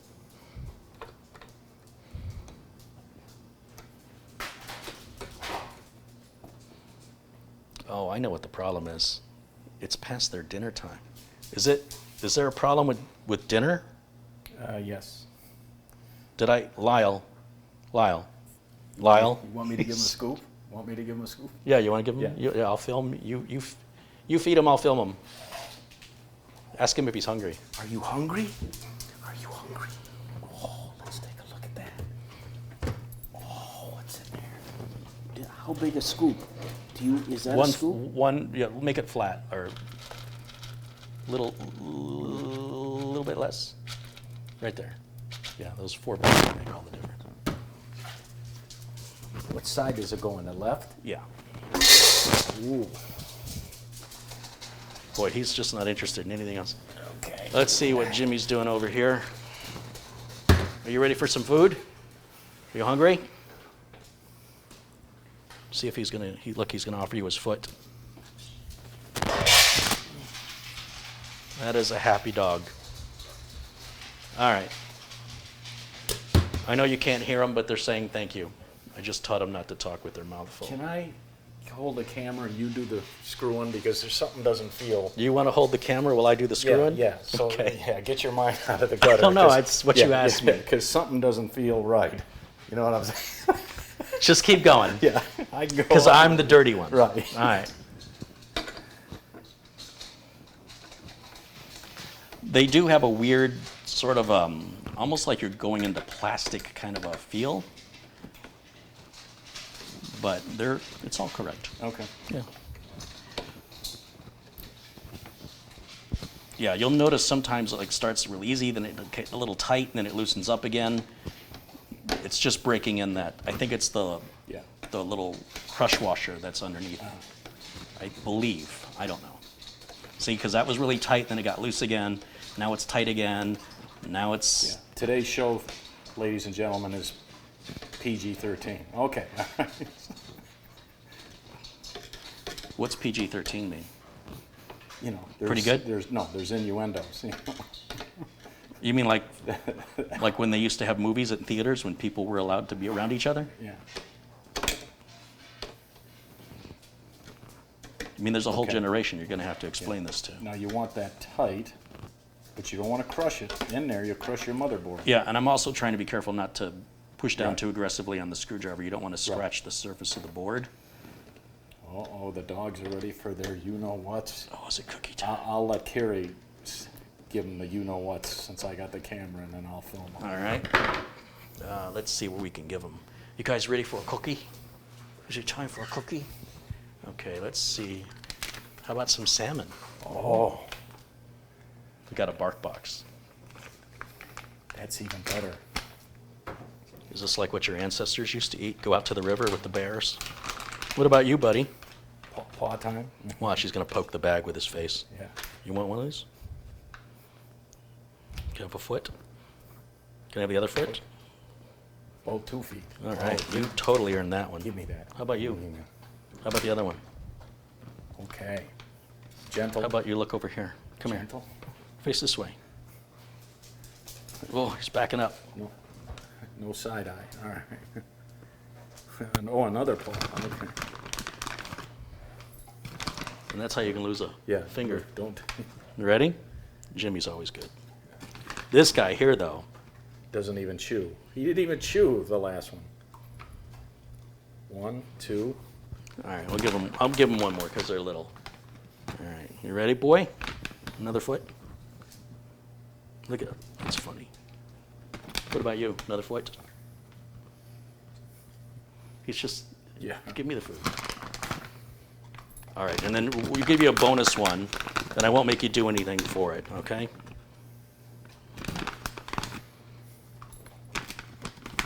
How about you guys? You want one? No. No, here, try it. It's wafer thin. All right, good boys. Yuck. Get out of here now. We're done. You're done. All right. Now, Carrie, Now I need to wash my hands. I got Hands dog treats on them. and he needs a glove because he needs all the gloving he can get, and he needs some denatured alcohol, maybe.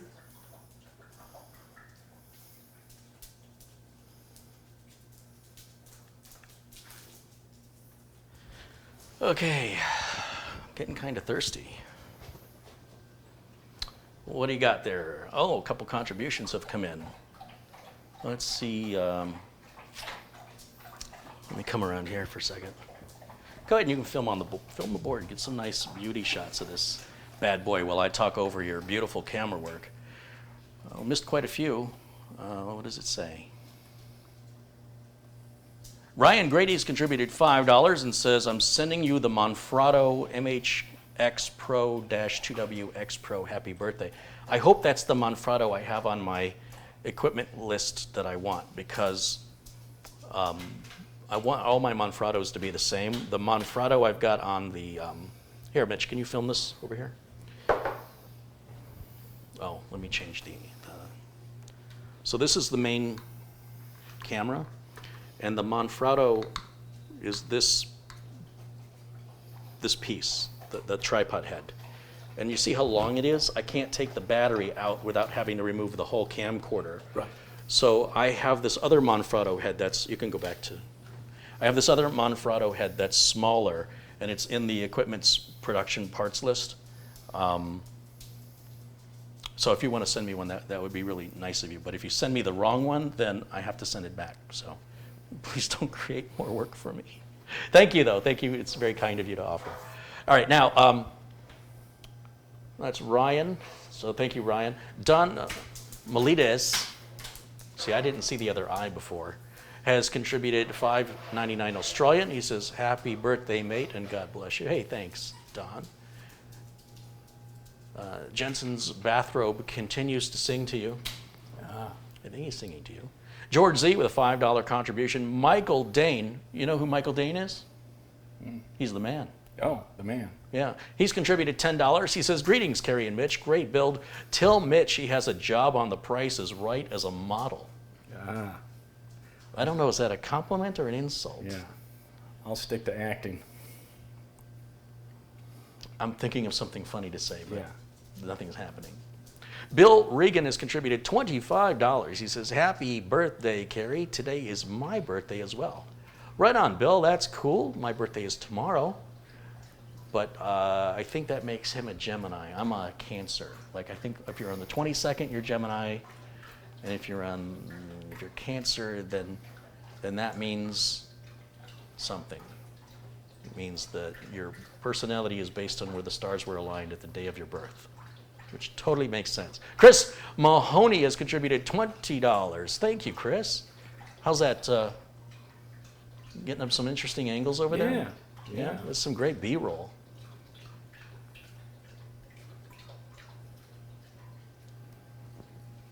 let's get this bad boy Mugen 5 on this. Want to get it Mugen?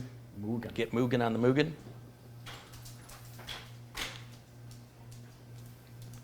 Oh, no, I'm just kind of looking through what I missed in the chat. Somebody told Jimmy to bite me. That's just mean. Jimmy's sweet.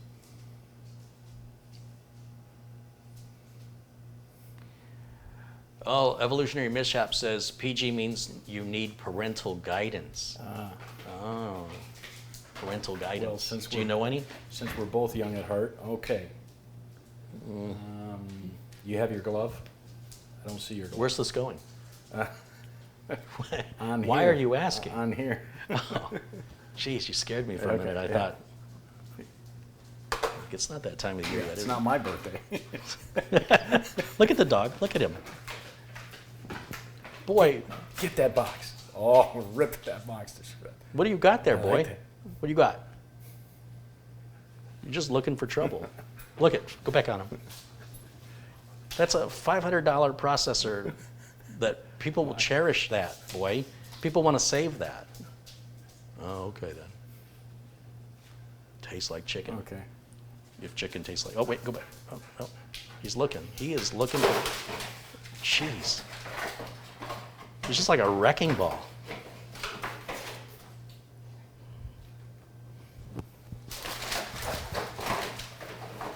What are you going to do with that? What are you going to do with it? Now what? I think he was kept in a box when he was a puppy, and now all boxes must die. Very nice.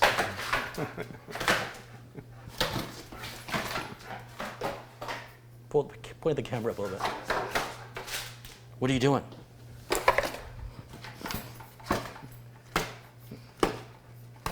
Smack you in the face. Get that box. See, this is entertainment, folks. All right.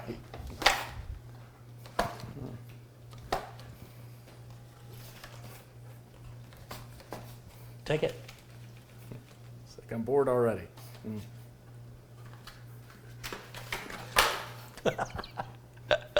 All right. Okay. All right. All right. Break's over. Back to work.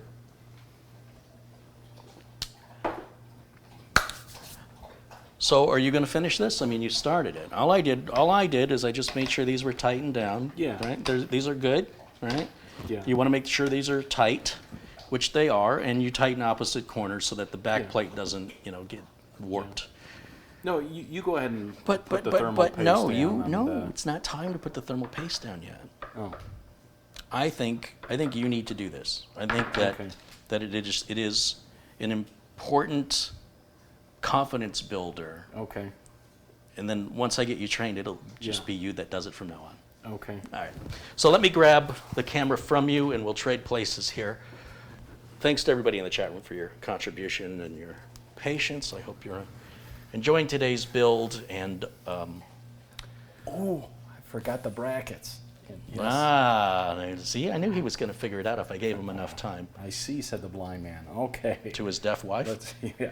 as his crippled son walked Now up the again, stairs. let me show the people. Now again, You've got a notchy, or a what do you call that? a notch. That's a And- notch. And so, does Hold on, I want to make sure I get right down these industry terms. Yeah. So does it go like thisy, or thisy? See, those are big terms. Well, I don't know because your hands are all over the place. Oh, The okay. camera lens isn't. Okay. All right, Well, so let's see. I'm gonna think. I'll try. And, here. you're gonna stink. No, I'm gonna think that it goes like Yeah, this. it's going to go alongside the lever on Intel CPUs, which the documentation is really, really good at. Like that. Is that right? With the hump up, not the other way around. Correct. Okay. And these screws.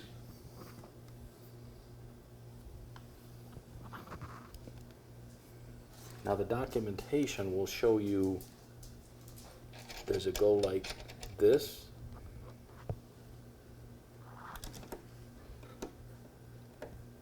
I'll just start it.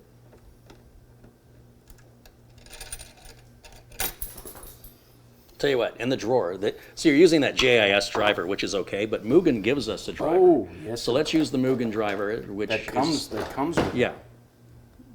There we go. And that will just fit into the head of the screw a bit better, a little tighter. And go ahead and try putting that same screw in again. The screwdriver should have a magnetized tip, so you don't have to reach in with your fingers and try and pinch the screw off. You know what I mean? Like, Yeah. All right, so with there you go. And with the bracket back in position, so it's an elongated hole, right? Mm-hmm. And you want to go exactly where you're at, towards the inside edge. Mm-hmm. No, you really, I can't really see what you're doing there. Let's see.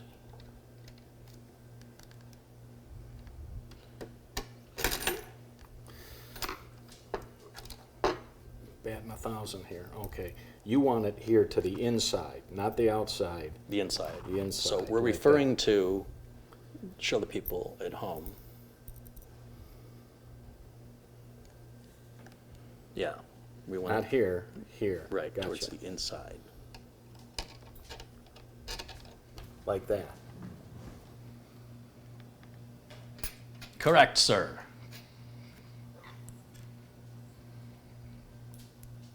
I need one of those spider cams like the NFL. I mean, they're not using them. Maybe they could loan me one.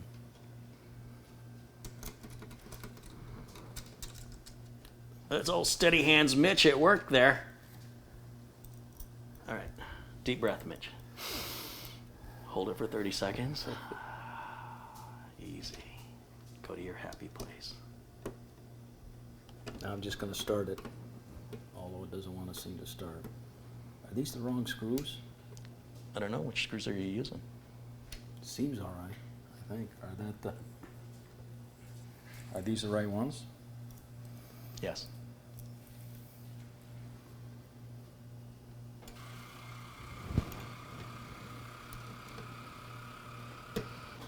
Your hand is just perfectly in the shot.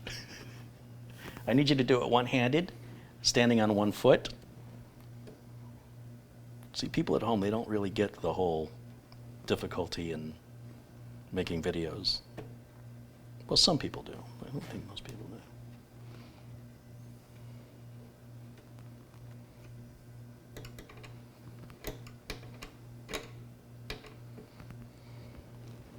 Just finger tight, don't over tighten. Yeah. Yep.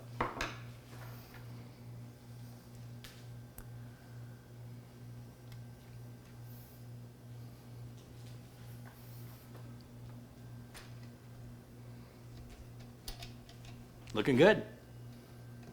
Now remember, the way Mitch is doing this, he's sideways. I want you to see the way the motherboard is sideways. Now, when you do this at home, you would probably be more where I'm standing, straight on.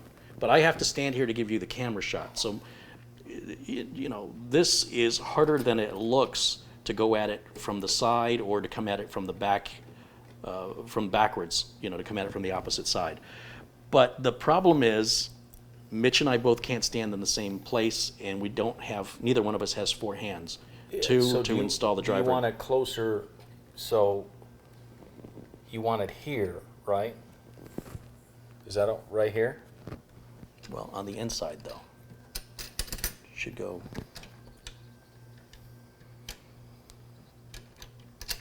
On the inside. A little sound. Ooh. Is that screwdriver getting heavy? You need to sit down?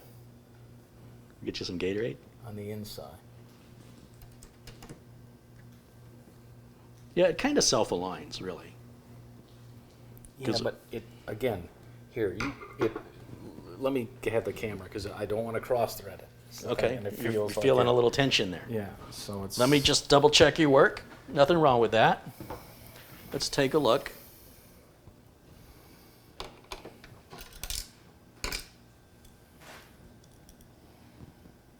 Magnetized screwdriver. See how it makes your life easy? Mm-hmm. Okay.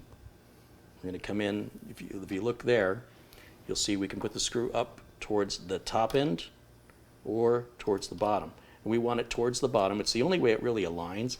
And you see how I back the screw off and I kind of adjust and it should go in without really any resistance. It doesn't require a lot of force. And it may be that you did have it slightly on an angle and cross-threaded. And you also don't want to tighten the other side up. This side might have been a little too tight, which made this side harder for you. Other than that, bang on job, everything's great. This turns very loosely, like it should. This one is already tight, and these two could have been just a little bit tighter. All right, and now we can put the cooler on. But if we put the cooler on now, we won't be able, you see these two connectors are kind of hidden in the corner? And then there's a fan header right there. When we go into this 200R case right here, Way up there. yeah, the top of it, those cables have to come into this top corner. And with the heat sink in our way, we won't be able to do that. So we're going to leave the heat sink, point down here. You're still filming, okay? We're going to leave the heat sink off. Okay. So that way, when we install the motherboard, we'll still have free access To to these. plug into these cables and the fan header, which the rear case fan will plug into here. And once we've done that, then we can attach this bad mamma jamma. Just like that. Yeah, Okay. do you see see the screw here? And it's going to align with that hole in the hump, which puts it perfectly over the CPU. And the fan, if you pull back a little bit, the fan is going to go on the side with the RAM, Okay. right? So if you come out and look around here, you can see that it doesn't matter how tall our RAM is, we're not going to have any interference. Right. It's one of the things I like about the Mugen 5. Also, if you were on an X299 or X399 system where you've got RAM on each side, notice how Mugen has cut the cooler right there. So you have this gap for tall RAM where this may extend over the RAM socket on the other side. And you have the option of taking another fan, just like this one. You can buy another fan and put it on the other side, and then you can have, not on this side, put it on this side. And you can have two fans pushing, pushing and pulling the air in the same direction. Yep. All right. Okay, any questions? Any comments? Mitch Are is we like, having fun How here? much am I getting paid I'm for not. this again? All right. All right. Oh, we have a little Ziploc bag that'll be great for the little. I'm so worried about losing the little screw and standoff for the M.2 drive. So what I do to prevent myself from losing is a little tip from your Uncle Kerry, is I place the screw into the standoff so they're together. Because really, one is useless without the other one. And then I will put that in the bag, and then that will go back into the motherboard box. So now it's Just the that- customer's responsibility. Just that easy. And then Okay. so that bag was originally for these 4 little standoffs for the socket 2011, and they don't need to be in their own bag. They're pretty big, Yeah. you know, it's not like they're, so we'll just put that in the spare parts with the Mugen spare parts. And then the thermal interface material is also is included with the Mugen, and we're going to apply that later when we're ready to put the heatsink on, Okay. but not until then. And then after that, you know, we've got the RAM here. This is the Vengeance LPX. This is 32 gigs, 2 sticks of 16 each, and you can see the specifications of the RAM is written right there. 2400 speed RAM, which is fine. On Intel, it doesn't really make that much of a difference. And we don't want to put the RAM in yet because the RAM will get in the way of us putting the cooler on. We don't want to put the cooler on because it'll get in the way of us putting the power cables on. So there's really nothing more to do to the board other than install it into the case. Okay. You thought that wasn't even going to happen today, did you? The way we were going, we're still playing with the dogs. Okay. All right, so if we come over here, let's see, I'm going to put all this stuff with the documentation. That goes back to the customer. Let's open up this box now. This is the box of hardware that is included with the case. Now, every case will have a box or a bag, and that's where the screws come from to mount the motherboard and to mount pretty much everything, the power supply is the only thing that comes with screws. And even then, it's a choice if you want to use the screws that came with the power supply or if you want to use the screws that come with the case. It's up to you. They'll all do the job. In this box, I'm just going to dump it out and show you what you get. Like I said, each case manufacturer has their own sort of way of doing things. I showed you with Fantex, they have a nice little plastic holder for all the screws and everything. You don't get these little plastic bags. You know, Fantex is a bit more money, though, to be honest. And so when you buy a really super inexpensive case, you don't get as much stuff. So they've given you some cable ties, great. They've given us some, let's see, these are fan screws. If you want to, you see there's lots of room for more fans in this case. There's room for fans here. If you scroll down, there's room for fans here. There's even room for another fan up front, although there's already one here. You can add another. So they don't give you, they give you two fans, right? They give you this fan and they give you the fan up front, which is plenty. But if you're one of those people that is a fan of fans, well, that's what these screws are for. I'm not a fan of fans, so we don't need them. There's an extra two extra standoffs. I don't think we're going to need either one of those. There's these little short screws, which I'm not sure if we'll need them or not yet, so we'll keep those out. And then there's these longer screws. These are for the front fans. So again, we're not using any of those for this build, but those do go to the customer in case they want to make modifications in the future.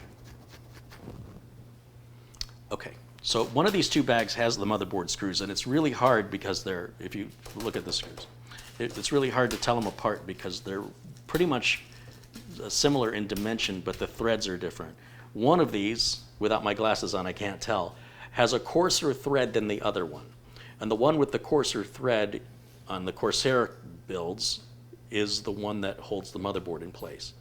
On the Fantex build, the one with the finer threads holds the motherboard in place. So it's important that you don't just assume that your case is going to require the same screws unless you're working on the same exact case I am. Okay. Okay. Could I have said that using fewer words? Maybe. And because I'm taller, normally you would want me to put that in. You're gonna bring that up again, aren't you? Every chance he gets. Short jokes. All right, but let's. You want to do the motherboard install? Well, because we want some nice. Oh, you want to do the filming? Yeah, because you're taller. Yeah. Just again, I've pretty much done everything but mounted in there, and then so away we go. Let's get it. I like when Mitch starts cracking the whip. It cracks me up. So we're going to set the case this way. We're going to work with gravity. And I'm going to turn it so you can see the rear I/O access point. Now, I'm going to grab the motherboard. I always hold the motherboard by plastic parts. So you can see, if you watch my hand here, I got a thumb against the power connector and my finger against the edge of the board. I pick the whole board up. Now, if I had installed the heatsink, I could just pick up the board by the heatsink. It's completely safe. And what we're going to do is we're going to come in here, and I'm going to set the board down.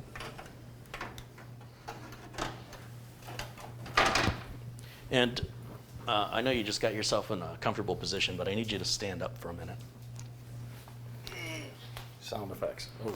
And if you look, you can see there's going to be some interference with this fan cable. If I don't clear that out now, the motherboard isn't going to seat properly, and if I start shoving it and everything, I might cut into that cable, and that would not be good. So this is a time for you to move things around and out of your way.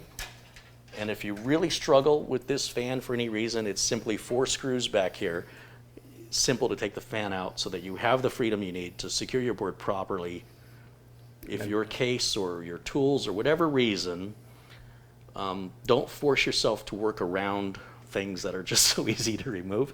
And then you'll notice I also kept the power supply cables. If you look here, I left those all wire tied because otherwise they would be all over, right? So that's keeping it under control. And the front port umbilicals are also wire tied to the side of the case, which might be in our way. We might have to clear those out. But take a look here, over here. And this is our rear I/O. Now you can go back to where you were.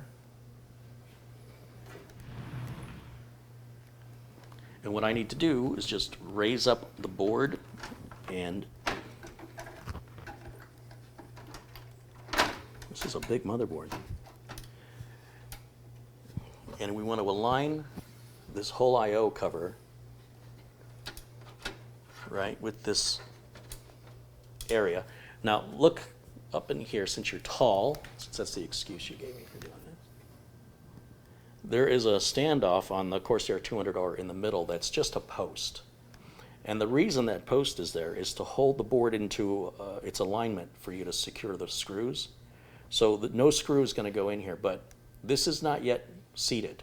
You see that I know this isn't 3D, but that post is not coming through the hole yet because the board's not aligned properly. When the board is aligned properly, did you see it? There it was, yep. Right? Let's see it again. Let's see it again. Yeah, Is it still PG-13? yeah. Quite graphic. All right, there we go. Okay, Yeah. so with that holding the board in position, now make sure that we can see through each of the motherboard mounting holes. They're going to have, see that little soldering points around them?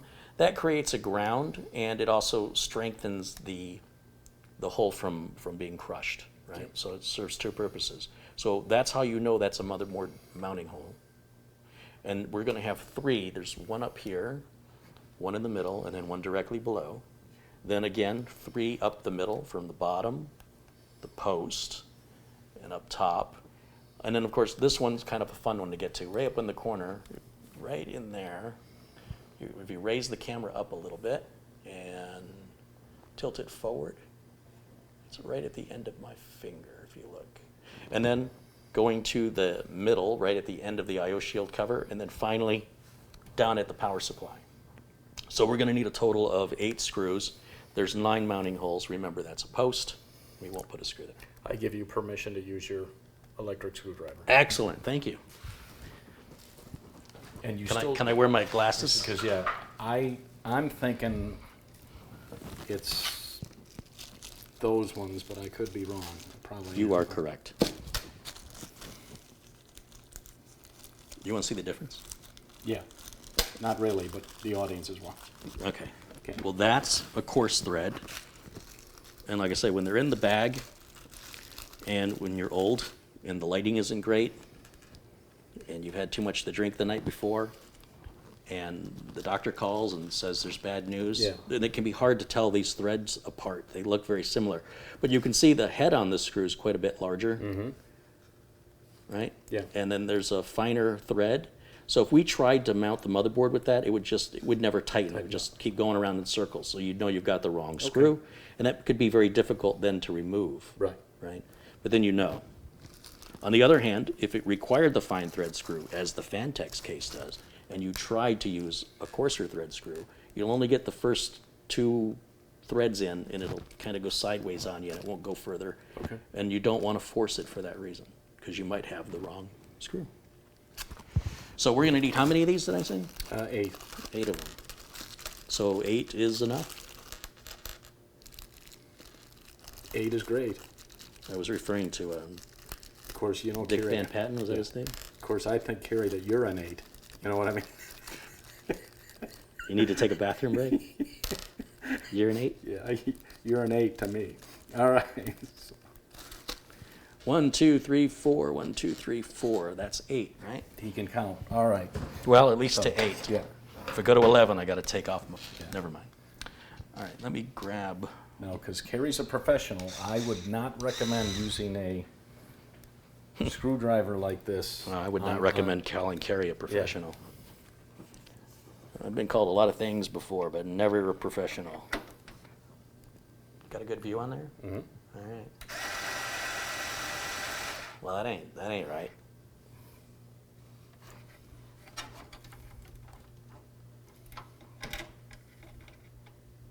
So the reason that's happening is the board, even though the post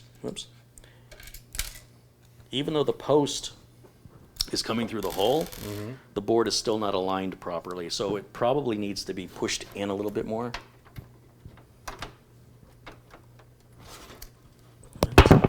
It's a Not budging. little cattywampus. Well, You'll know in a sec. it could just be Oh, there it goes. And I don't want to tighten that all the way down yet because now I'm nervous. I was confident. See how that worked out for me? See how I'm trying different angles with the driver Yeah. to try and get that screw started? So that's me being lazy, thinking I don't know where the alignment issue is. Is it that the standoff is too far to the left or too far up? You have to physically remove the screw and look and see what the problem is. You should be straight on with the standoff through the hole. And if you are, it will go in without an argument. I think it needs to be pushed forward a little bit.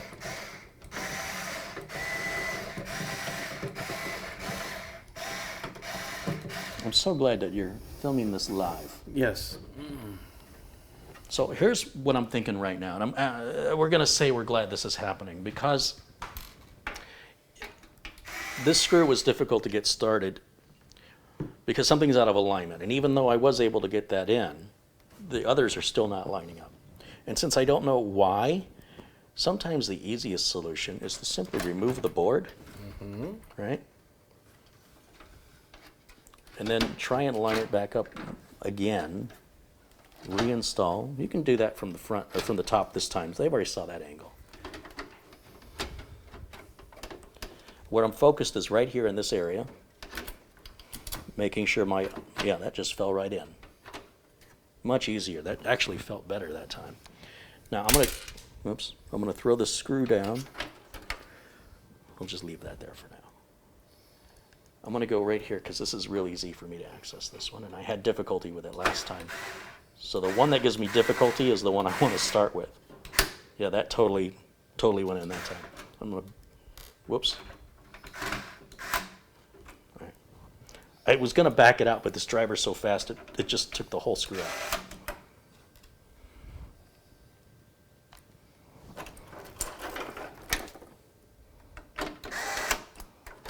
All right, where's the screw I dropped? It's in here somewhere.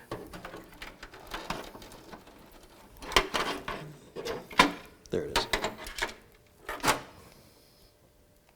There's no particular order to tightening these. That didn't even feel like it barely went in. That did not feel right at all. I guess it is.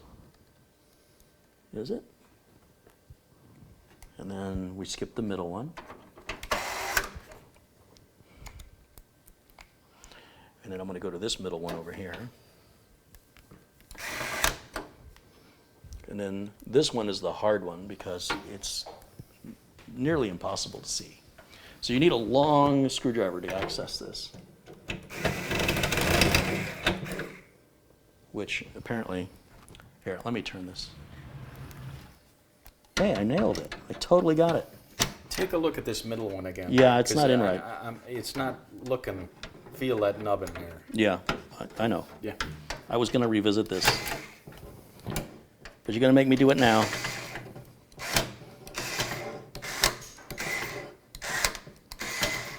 Yeah, it's not threading straight. So, hold on a second. You need some extra light. There's very light torque on this driver, so this driver isn't going to cross thread. But if the screw isn't, I can tell you what the problem is. Look at the screwdriver. You see the side of the screwdriver is hitting the case?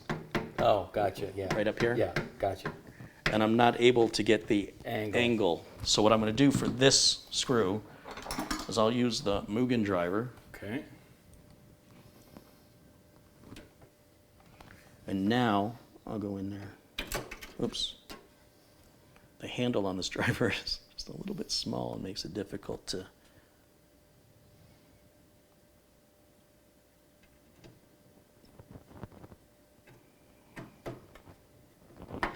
Yeah, you know what? It's just hitting a stopping point right there. I can feel it. That's weird. It may be the screw. Try and keep the screwdriver in your hands. That's the best tip I can give you. They've got extra screws. Right? Yeah, yep. So, I'm going to try a different screw. yeah, back that Look at out. that one. I'm taking it in and out. Yeah, try another one. Something doesn't seem kosher.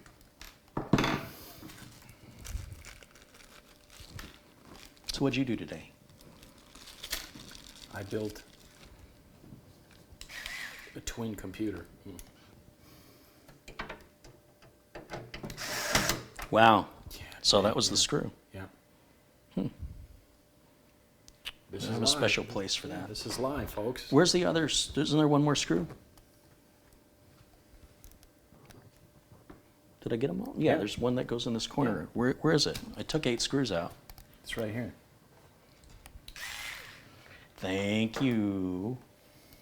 All right, we're gonna go right. You ready?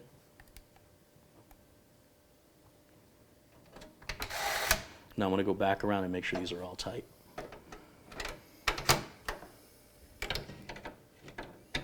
This one I'm skeptical. Yeah, it's in there. And that one we just did. Yep.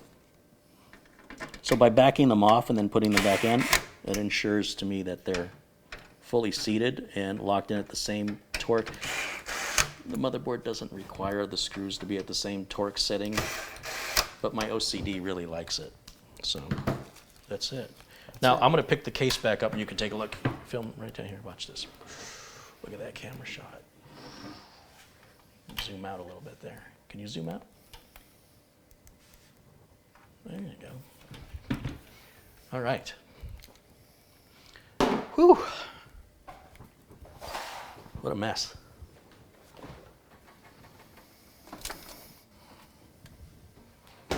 Now you say, I'm going to switch over to camera 1 here for a minute. yeah, give my arm a rest here. You're right. All right, turn around. That now would be the time to put these two up and plug them in? Right Well, now? I don't think we're going to have both of those. Oh, okay. You only need one. The 8-pin connector is needed. The 4-pin connector would be required if you're going to overclock and overvolt, in which case it may be drawing too much voltage from one power connector.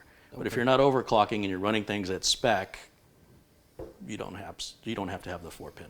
But I don't know. I haven't pulled out this bundle yet. I'll be surprised if it's in there, but I've been surprised before.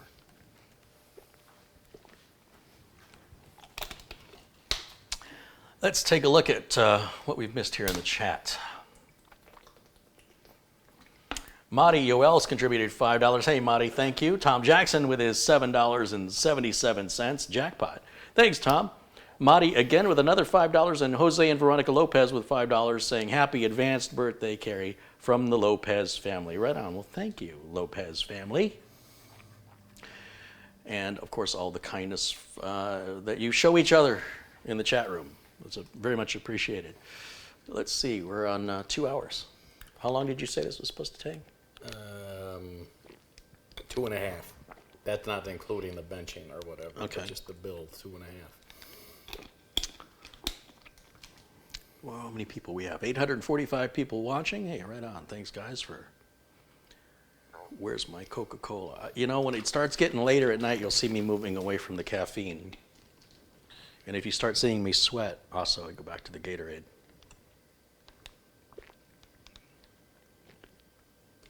Yeah, did the AC die? It does feel warm, doesn't it? You turned it down, but I haven't heard it kick on in a while. I'm just, Did we kill it? I don't know. You killed it, maybe. So.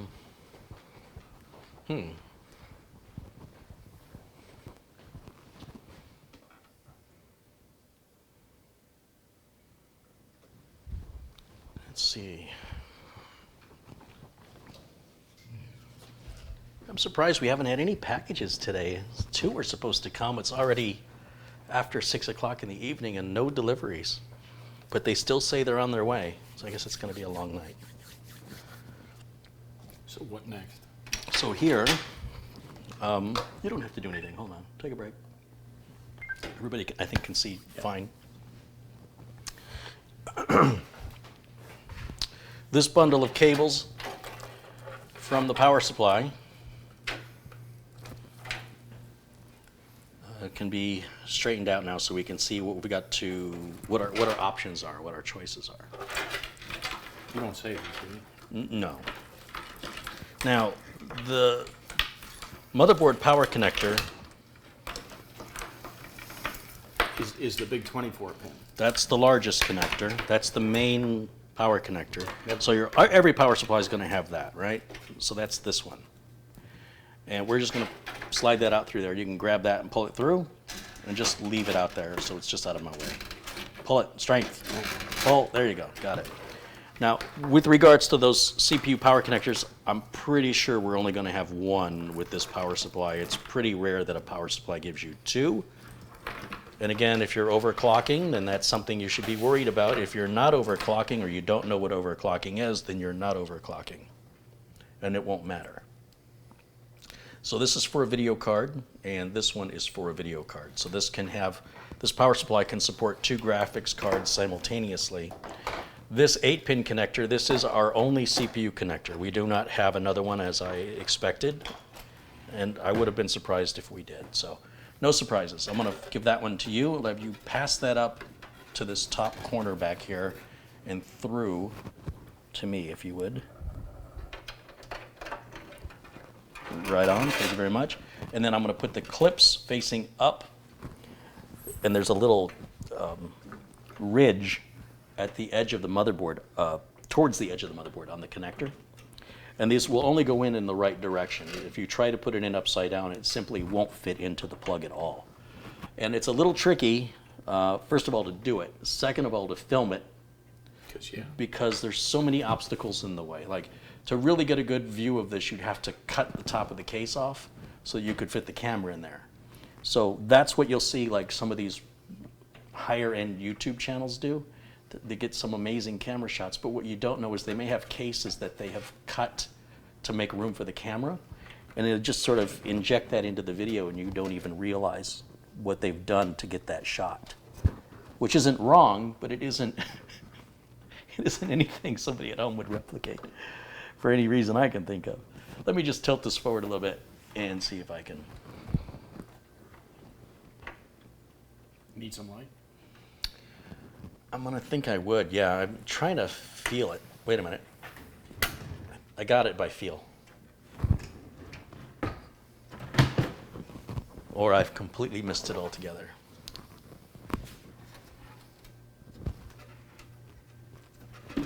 So if you look in there, you see the, right? And then there's a 4-pin one. We're gonna leave that one empty. Okay.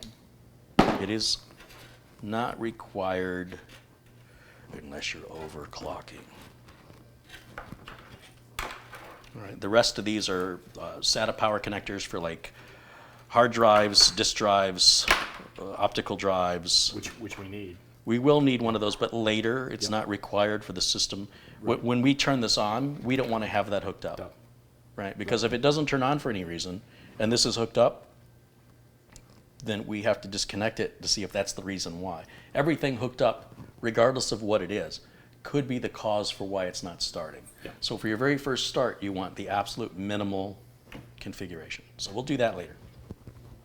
We remove the front umbilical cords here. This is the front switch, power switch, reset switch, power LED, hard drive LED, front USB, front audio. This one I'll keep. That's a good one. Yeah, thank you. And I'm going to feed these out to you right through here. Go ahead and pull those through. All right. Now that big 24-pin motherboard cable that I sent out that way, can you send that back in right through this hole here? Thank you. And there's a little 4-pin add-on connector because for some reason it's important to be compatible with motherboards from 1994. I don't know why power supply manufacturers continue to offer the 20-pin connector. I haven't seen a 20-pin connector on a motherboard for 20 years. And it's a hassle to add on some of these power supplies to align that 4-pin connector up. What am I doing wrong? Oh, so it's got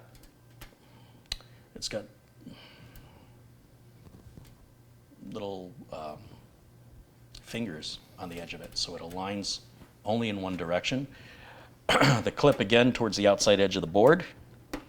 There's only one connector this looks like. You cannot put it in the wrong place, and you cannot put it on upside down. You'll push it, you wiggle it and push straight in, and you'll hear it click, and if you give it a light tug, you'll see it doesn't come off. And that's the two main power connectors for the motherboard. It's really that simple. This rear fan also plugs in up in this corner. Okay. So I want to make sure that I'm taking care of this upper corner before I put that big heat sink, which is going to be right up in here, and it's going to block access. So even though this fan isn't required for us to test the system, the heatsink is. And so we'll just get this done now. And I should probably go ahead and use one of the included cable ties right now to get that nice and neat. Yep.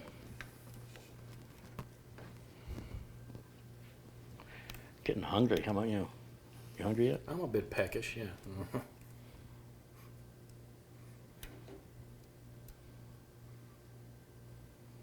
We're losing some light here, or Aziz. maybe I'm having a stroke. Yeah, Aziz. Aziz, light.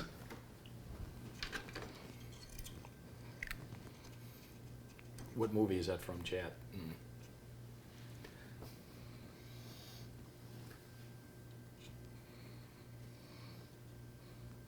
You're asking somebody named Chad? No, Chad. Oh, Chat. Chat. They know the answer to that. Yeah. Don says pizza time. He read my mind. I think I got a birthday pizza coming from Grimaldi's.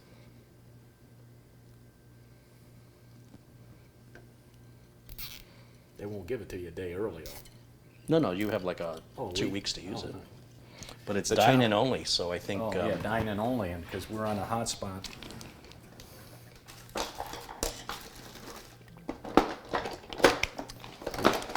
I think he's trying to find the wire cutters for me. Oh, the little ones, yeah, here we go.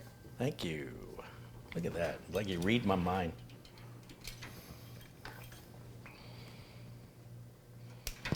So again, this is a difficult thing to film because it's very dark in there. And just by putting your hand there, the camera can't see through your hand. So even if it was well lit, and even if I could get the camera angle just right, as soon as I put my hand in, It's gonna block all you're it, going to yeah. see is the top of my hand. So there's no point in trying to get that camera shot. But just know that there's a 4-pin fan header. This is a 3-pin fan, and I do have close-up videos, close-up shots rather, in other videos showing how that connects. But it should be pretty obvious if you're actually doing it versus sitting at home watching. Now, And do can you hand me the flashlight real quick? I want to just quickly, I can't see very well in there. Thank you. Do you remember what you were going to ask me? Do you? Well, we've got to do the umbilicals because you're going to need the front USB port when you install Windows. So do you do that before you put on the fan or after? I don't need the front USB port to install Windows. All I need is a power switch. But I do like to get the front port umbilicals hooked up and out of the way. Pretty easy, yeah. Well, again, I've been hooking up front port umbilicals for 29 years. So I might make it look easy to somebody who's never done it before and maybe is intimidated by, sorry, I'm having a hard time reaching in here.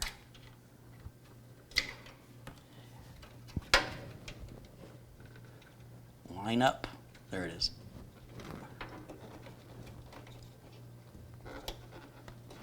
Okay.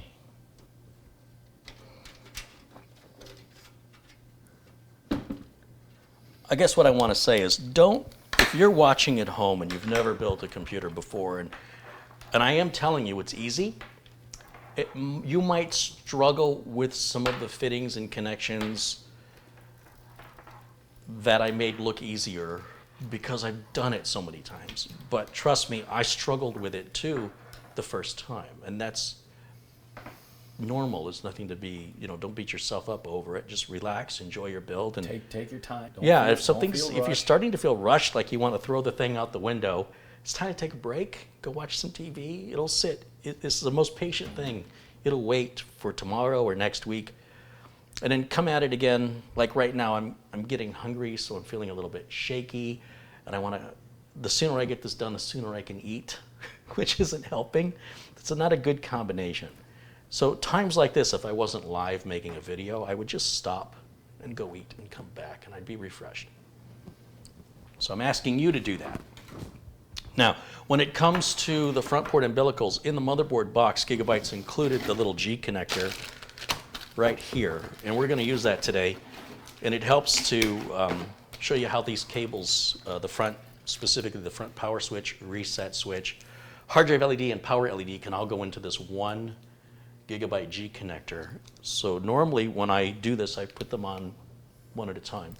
Here we put all them on one at a time in this connector, and then you just plug the whole connector on in one fall swoop. So let me take this out of the plastic bag, and we'll get you the portable camera so you can get the good close-up of it. I know I've shown this before, but it's a good opportunity here.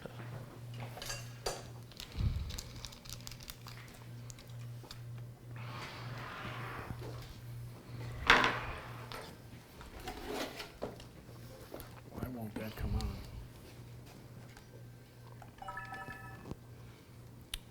Okay. You ready? Yeah. All right, we're going to go over to camera 2, guys. Stand by. There you go. Let's make sure you have enough light so I can show you.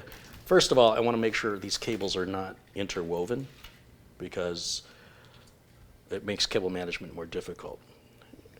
We've got 4 cables here, and each one's labeled like this says power SW or power switch. This one says power LED positive and power LED negative. This one says HDD LED. I realize they're all upside down because that's Murphy's Law, right? In order for me to turn them around, we'd have to come from another. Let me stand over here and you stand over there. Will they be right side up now from this angle? Yes, they will. So, see what I got? Now, my advice to you, if you think this is intimidating, is just handle one cable at a time. Don't be focused on the forest. Focus on one tree. So we're going to start with the cable that says HDD LED. This is a light emitting diode, or LED, for the hard disk drive, which doesn't necessarily have to be, it's just storage, really, whether it's M.2, SSD, or HDD. And if we turn the side of this connector over, there's a little triangle that indicates which cable is positive, because if we plug it in upside down, it won't hurt anything, but the LED will just never turn on. Can you see that little? If you look very carefully towards the bottom of the connector, there's a triangle. That's the positive cable. Now in my hand is the G connector, and we're only going to use this side of the G connector, one side of it. The way I'm holding it, it's the right side, but when I flip it over, it becomes the left side. That cracks me up because it's always the same unless it's different. But here it says HD at the very end of that. Do you see? See that, Mitch? Yep. You see it says positive cables goes towards the edge there? You got that? So we know that the positive cable is that little, where that triangle is, right? Yeah, I just can't. It won't focus. Yeah. Hold on. Let me put my hand behind it. There it is. Okay. So we want that little arrow to be on the edge. So to do that, basically, what it amounts to with this case is that the word HDD LED is going to face the same lettering, and it's going to align into this connector. Do you see inside the connector? I don't think I've ever shown the inside of the connector before. Let's point it at the counter. There. So the connector, it allows for the screws to go into these predetermined slots. So for the HD LED, it's going to slide. There's these little fingers that stick up. They're going to lock into the top of this plastic connector to hold it in. So you have to kind of come in at an angle. I'm not sure how well you can see that.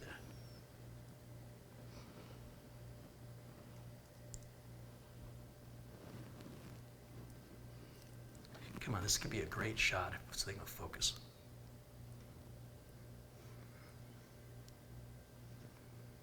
And when I push it down, that little fingers, you see the top of it?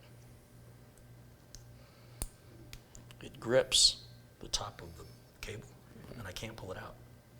And it locks it in where it says HD.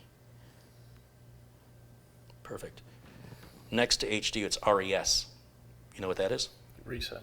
Okay, so we look for the cable that says reset on it. Now the reset also has a positive and negative, but a switch doesn't matter which end is positive or negative. So if you want to align positive and negative, you can, but it won't make a difference. The switch works the same, whether it's the power switch or the reset switch.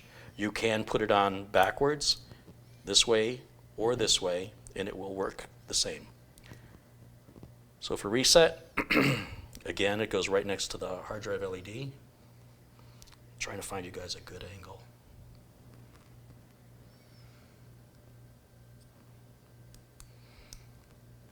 And then that will snap in.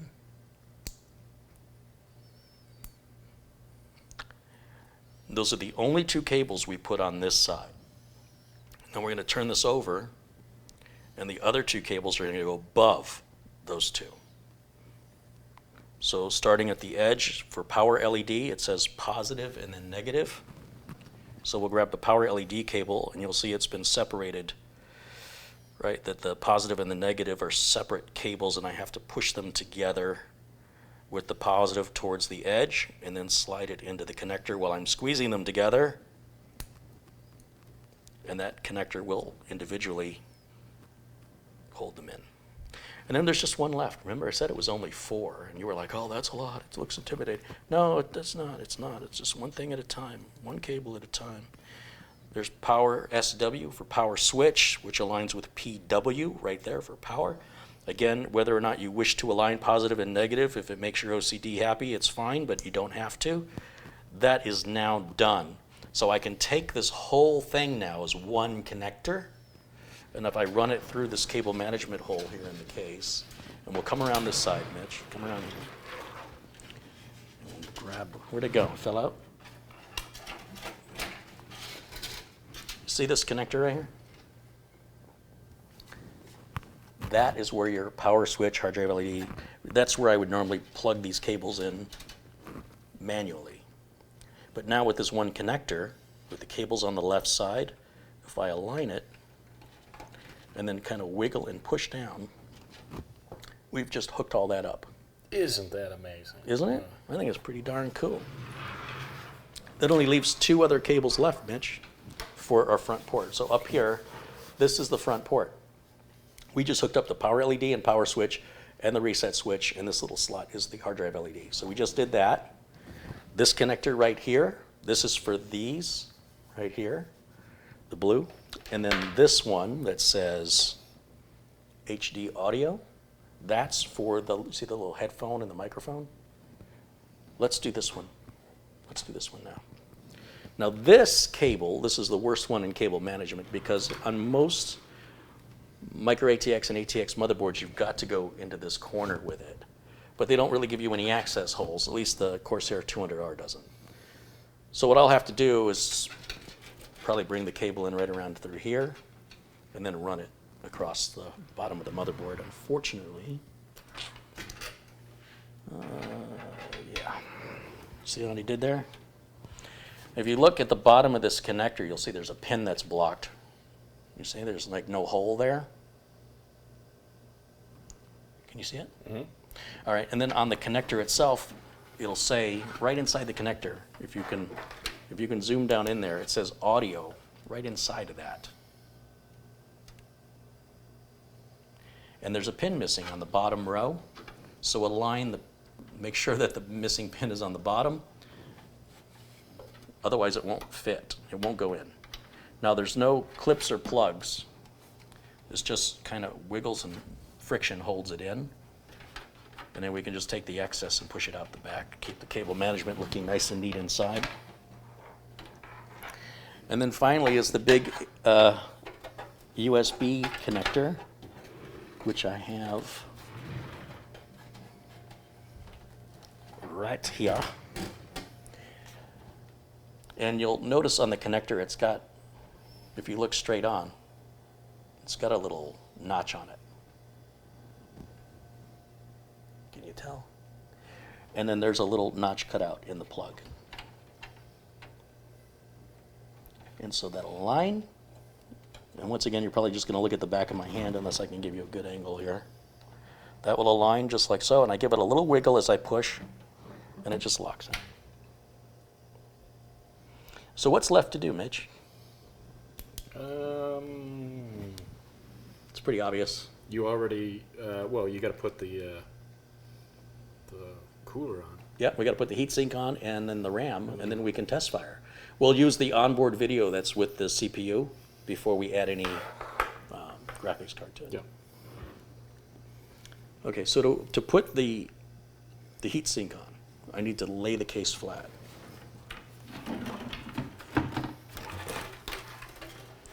And I need to clean the bottom of this heatsink because normally there's protective tape over it to keep it from, getting dirty.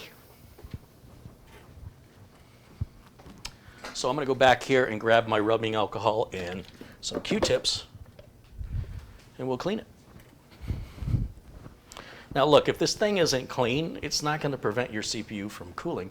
It's just not going to cool as well. And the difference may only be a degree or two. But I mean, if you're going to do it, take your time and do it right. I have yet to have a customer call me and say, my computer runs too cold. Is there any way I can make it get hotter? And you'll see that rubbing alcohol just evaporates off. I don't have to dry. Although sometimes I do like to use the clean end of the Q-tip just to make sure I'm picking up any leftover stuff. But you want that to look just like a mirror as much as possible. Very nice. Do I do a good job?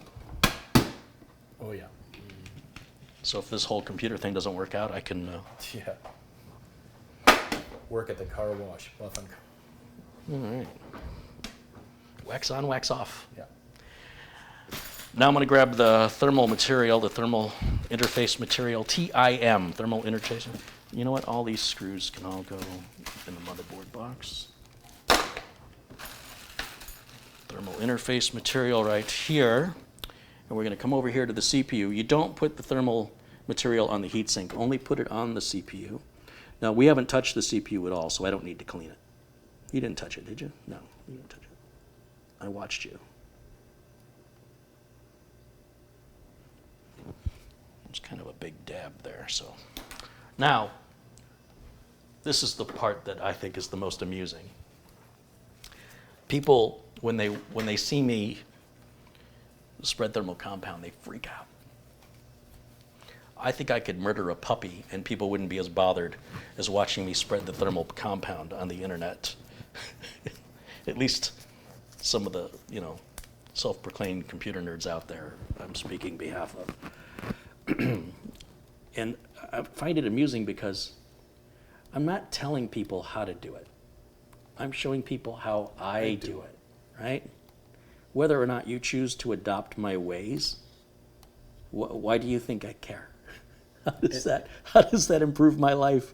Or how does it hinder my life, whether you do or you don't? And again, if you don't have a glove, Kara used to use a piece of tape. I kind of like that. Yeah, it's a little piece of too. Scotch tape, or what do they call it? Cello tape? Yeah. Or they have little finger cots you can buy.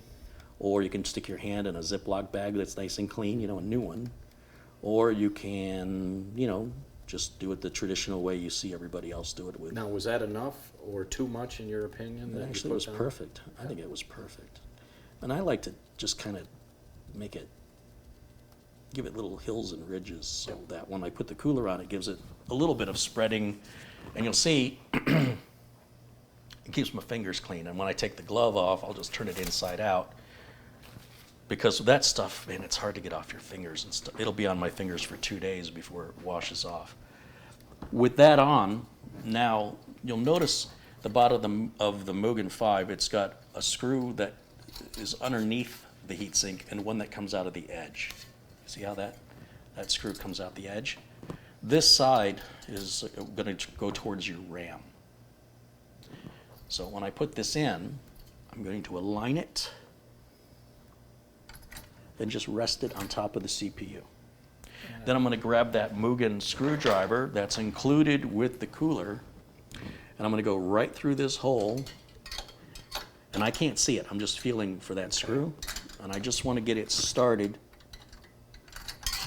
which I can't lift it up, so it must have started. Then I'll come to this side. Now this one's obviously easy to see. And we'll get this one. Now I can start to tighten them down. I want to kind of tighten them equally on both sides. I don't want to tighten one side and then the other, or the cooler may sit a little side, you know, it may not sit completely flat.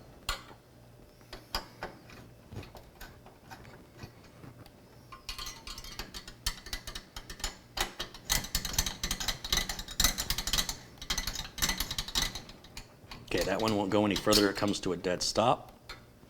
So now I will take that one until it comes to a dead. That's it, right there. Now the fan I have here, I've already cable tied it. Now's the... Are you doing that on purpose? Okay, so now is the time to do this cable management, because once it's installed, it just gets real tight in there to get any human-sized hands in there. Okay. We want the cable to come out closest to where it's going to plug into the motherboard, and we want the fan, the part that's turning here, see how the center turns on the fan? Yeah. See how the logo's upside down? But notice on this side the logo never moves. Right. So this side is the side air is coming out of. So we want to blow the air through the radiator out to the back. This one is going to be the same. If you're not sure, just make it look like the back fan. Right? So the support brackets, see on the back of the fan, the support brackets? They're right here. This fan doesn't have anything, right? Your fingers can go on. So that, again, that's the side that the air is going out of. And if you look at this rear fan, you'll see the support brackets are not visible. This is going to go in the same direction. Lots of different ways for you to identify which direction is the right way. There's even arrows written on the fan shroud, so I can talk about that for another 20 minutes if you'd like. Now what I'm going to do is I'm going to plug this into the motherboard right now, because once the fan goes in, it's going to make this hard to access. And if you look at the top of the Mugen cooler, it's got these little cutouts, and the fan fits perfectly right into that little cutout. Isn't that amazing? And what I want to do is try and make sure the fan is level, and then pull back on those little wire hangers, which hopefully you can see that really well, and it locks in. And that cooler's installed. All we have now is to put the RAM in, and since you're holding the camera so well, we'll just do it with the case lying flat, which is how you should do it at home. This is the Corsair Vengeance series of RAM. You've seen me use this a lot. I think this has a lifetime warranty. They always put this plastic over their logo, which you could leave on if you wanted to, but it drives me crazy to see RAM that's like a year old, and this is yellowed and bubbled. So I just take it off now so it'll look pretty forever. Then we're going to open all of these levers up in the RAM sockets on both sides. And on Gigabyte motherboards, it generally doesn't matter which of the DIMM sockets you use first. We're going to use whatever DIMM socket we use, we're going to skip one, because we're only going to use 2 of 4. And if you look real closely at the motherboard right here, it's written on the board the order of the DIMM sockets. Let's see if I can turn this a little more. You need to focus in right.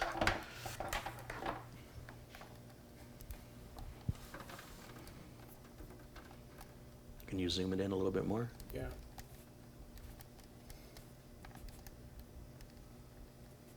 All right, so it says DDR4 socket 1151, and then move the camera that way. A little more, more, and then zoom in a little bit.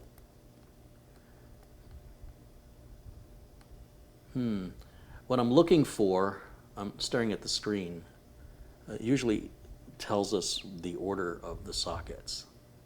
And you can always check your motherboard manual to be sure. But generally, I want to use sockets 1 and socket 2 first. But that's not always the case. ASUS and ASRock will tell you to use A2 and B2 first. And A and B designations aren't used on Gigabyte or MSI boards, so I don't know what's going on. But what I'm going to do is I'm going to install closest to the CPU first, because that's the hardest one to get to later. Right? They're all equally available to me right now. I can access any of those 4 sockets equally. But if I put something here, like I'm going to just set this down for a minute. If I were to put this RAM module in first, hear me out. If that one were to go in first, then how do I get the next one in? I've just painted myself in a corner. So think about, all right, let's get to the one that's going to be harder later. We'll do that one first. Just align the RAM into the socket. It only fits in one direction. And then using your thumbs, you'll push down each corner. You should hear it click. Right? And then we're going to skip a socket and go to the next one. Once again, I'm going to take the clear tape off of here.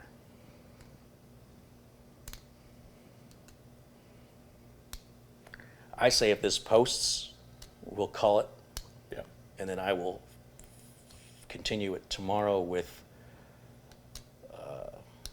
installing the graphics card and running the Prime 95 and the benchmarks. Time Spy, yeah. Okay, so that just easily, notice how much force I'm using. It should fit gently into the socket. Then it does take some strength to push down and hear that click, right? And then what I'll do is I'll pick these other retention levers up and close them, just so they're not going to snag on anything later. How's that look? And that's it. So let's go ahead and put this back on its feet. And what do you say? You want to do the smoke test? Oh, yeah. All right. Let me go back to camera 1 here and give you a break. All right, we're on camera 1. We're good.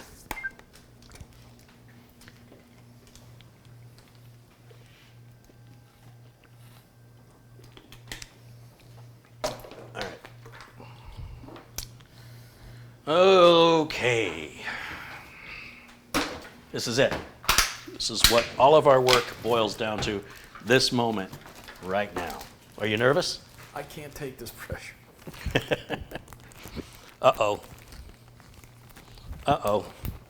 My dog got a Scooby-Doo chew toy, and He really I don't know what to make of this. Should I make an appointment with a counselor? He really Scooby-Dooed, you know. I'm sorry, I should have probably put a graphic warning on the screen. Yeah. For the young kids watching. Well, what am I doing? I need a keyboard and a mouse. And a power cable. So let's put this keyboard and mouse over here. Let's move this up a little bit and back. You see all these power cables? These are not hooked up. We're not using them. Later on, when I got a graphics card, it'll need power. When I want to activate the DVD drive, I'll have to give it power. But for our first power on self-test, I think it's a really good idea not to do your whole build and then see if it all works at once. Because if it doesn't, you've got all these extra things you have to diagnose, take out of the equation.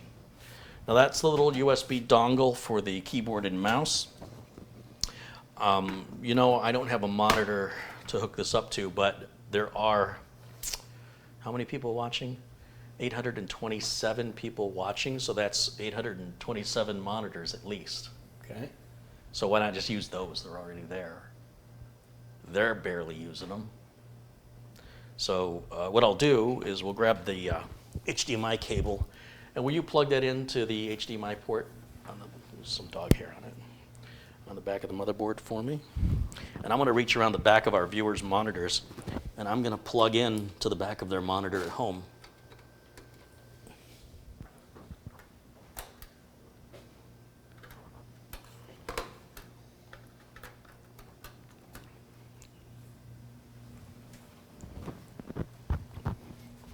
Good, good. The last thing I'm going to hook up is the power cable. So just those 3 cables, no internet, no USB flash drives. Smoke test is Just the bare minimum. Do me a favor, would you plug that in? just the bare essentials. That's it. Jungle Book. All right. I want to get this out of the way. Just put it up here. Switch is in the off position on the power supply. Go ahead and push that in if you would. This is it, ladies and gentlemen. This is what it's all about. 2 hours and 45 minutes from parts in a box to a bootable computer or a fire. Smoke test, yeah, or yeah. No, it's going to be fine. It'll be fine. Everyone cross your fingers. Let me see ya. All right, here's what I'm going to do. Here's what I'm going to do. I'm going to flip the switch to the on position on the power supply. And the light just flashed on the board, which means it's getting some power. And then I'm going to switch over to their computers, their monitors. Not their computers, their monitors. So I'm going to put us in a corner, like right up in here. And it says no signal right down there because there's no Power. signal coming out. Yeah. You want to hit the power button? Yeah. If it doesn't work, it's your fault. Yeah. Now? This one or this one? This one. Yeah, that one closest to the edge of the case is the power, and the one in kind of Yeah. towards me is the reset. You ready, gang? 3, 2, 1. I see 2 fans turning. It's whisper quiet. Now, this is important that you're patient. Your very first power on will take longer than subsequent power ons. The motherboard is identifying which CPU we plugged in, how much RAM, and what the specs of the RAM are, and it may turn off and on 3 or 4 times through this process. So please don't go pressing any keys on your keyboard or moving your mouse. Be patient and find your happy place, you know, and just kind of enjoy. All good things come to those who wait. Yeah, sure. And if you just give it a good 90 seconds, and after 90 seconds if nothing's happening, then you can freak out. And even then, that's just an opportunity to learn. So if this doesn't come on, then there's an opportunity to learn. And there it is. So apparently no opportunity to learn what we already know. There it was. Well, you'll notice There it it's is. cycling Yeah, yeah. through. This is all normal. And I'm there- not touching anything. My there- hands are off of it. I'm So letting that's now it. the second time. It's third. I Third counted time, 3. okay. So it should be maybe one more. More. Do it maybe 4 times. Maybe. And you'll notice, like, it happened quickly, and now it's like, wait a minute. Now it's not coming on anymore. It is. You have to relax and let it do its thing. It will come back on, I promise. I know I sound confident nothing's happening, but it always, you just deep breath, relax, it's coming. It just seems like it's taking forever. No hands. This is what first-time builders do. They go, oh, something's wrong. It came on, it went off. And they immediately turn it off and start fixing something. Yeah. Now, I'll be honest. At this point right now, I'm feeling like something should have happened. And when I feel that way, I just want to be extra sure, right? I just want to give it a little more time to adjust. And there it is. And you'll see that it just needs more time. And it's going to continue to do this until it ends up in the BIOS, which it will eventually just get into the BIOS here. Eventually, there it is. All right. And we're on BIOS, what does it say? F10, I can't really tell. There's probably a newer BIOS available. And I'm not going to deal with that right now because we've been going now, we're 10 minutes shy of 3 hours. And I'm sensing a real loss of energy from you. Yes. I think I've drained you. But the wrong side. I did it. You did do it. In fact, you did the majority of the hard work, which, you know, I'm going to pat myself on the back for convincing you to do the work. But anyway, so that's the motherboard. You'll see it's got a little RGB in there. It's kind of hard to see that. But if we zoom it in a little bit, you can see the RAM sockets are kind of lit up. And then down below, there's a heat sink that lights up right there. And the system is completely silent, Yeah. right? Now, normally I would suggest that you only install one drive. Like we have 2 drives in here. So we've got to be careful when we do the Windows 10 install that we select the right boot drive because it'll install either one. So if you're a novice builder and you're not real certain of things, or even if you just want to make your life easy, install just one drive on your build. Even though you intend to have 2 or 3 or 4, just install the main one. Then install your Windows 10 and you'll only have one drive that it can go on, so you won't make a mistake. So is Once Windows... Is one 2 terabyte and the other one was... No, they're both 2 terabytes. Just one's the Samsung 970 EVO $430 one, Right. and one's the A-Data It'll $250. say that though. It will say, When yes. the 2 drives come up, Yeah, it'll identify. by which is which. Well, let me just show you real quick. I That's don't just- believe you. All right. Yeah, I'll show you. But again, you wouldn't have to worry about it if you only installed the one one drive. drive, yeah. So I'm going to just turn this off for a minute. This is my Windows 10 flash drive. I've got a video that shows you how you can make your own bootable Windows 10 media. It's perfectly legal. It's free. You do have to pay money to activate it, but that's how the system works. But there's a special going on. Oh yeah, for another week, right? The $39.99 over at PC World Magazine. Not PC Which I wish I Mag. was, Yeah, not PC Mag. Magazine, PC PC World World. Magazine. Windows And 10 Pro. so look at how fast that, all right, so I'm gonna just Hit next. go next, install now. And let's just move us a little closer into the corner. Now, right here it says I don't have a product key. Okay. The product key tells Windows, or it tells the software which copy of Windows you have. Yeah. But if you don't have a product key, you have to know, like, I'm going to be putting a Windows 10 Pro product key on later. Or you'll have to reinstall all over again with the right version of Windows that matches your product key. I skip the product key right now because I find I have greater success with activation later, and it would require, well, it doesn't require an internet connection. But once we are connected to the internet, I don't want to do that until, I don't want to use my product key on what may be a motherboard I change my mind with. So with Windows 10, I always recommend you install without the product key. Make sure your install goes good and everything is working and you're not changing any more hardware that affects the number of changes the product key allows before reactivation. There's no reason for you to rush through your activation. That should be after everything is installed and everything is working, the last thing you'll do then is activate Windows. Then you don't run into the situation where now you've activated it, but now you don't like the motherboard, so you're sending it back. And Microsoft says, well, tough luck, you already activated it. You have to buy another license. So you're going to do Windows 10 Pro. Sorry, Windows 10 Pro. Wrong mouse. It's going to come up with the end user license agreement, which you have to accept. And we'll always choose custom. All right, now look what comes up here. Yeah. Let me take a look. In this case, let me take make the screen bigger for you Yeah, so let me you can take a see. look. See here. Here's a problem. It's not doing what I thought it would do, which is it's not identifying either drive. It shows one is 1907 gigs and one is 1863. Which is which? Which one's the A-Data and which one is the Samsung? I guess if I was a gambling man, I would say the 1907 is Why? the Evo, Why do you think that? because there's more space. They're both 2 terabytes.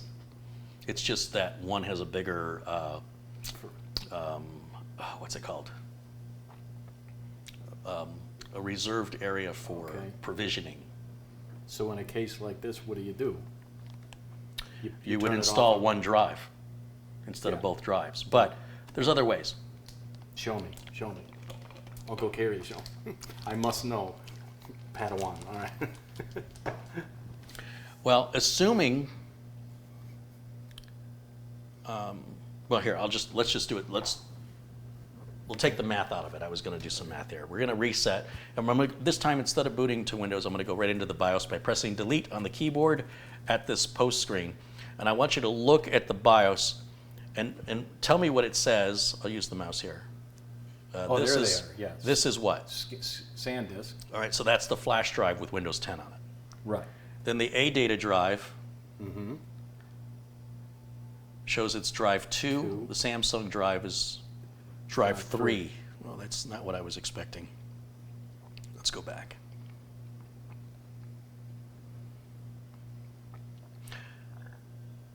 And you'll see we did install in the first channel, A1 and B1 is where our RAM is. Yep. And then A2 and B2 would be with obviously the second channel. Yep. It's identifying our CPU correctly, and our total amount of RAM is 32 gigs. So there's a lot of information I don't really go over this normally. And we can go into a more advanced mode. So if we go down here, where is it? Classic is F2. This takes us into the more traditional BIOS, which isn't as pretty, but it's going to provide us a little more detail, I hope, with which drive is which. So all we're able to assert right now is that ADATA is boot option number 2 and Samsung is boot option number 3. I was really hoping in the configuration area that we'll get details on each drive. Yeah. So it says the total size is 2048.4, right? Mm-hmm. This should be interesting. And then we'll hit escape on the keyboard, go back to NVMe configuration. In the Samsung drive, it says the total size is 2000.3. Okay. Isn't that interesting? And then it tells us, it says namespace 1. I'm not sure what that's all about.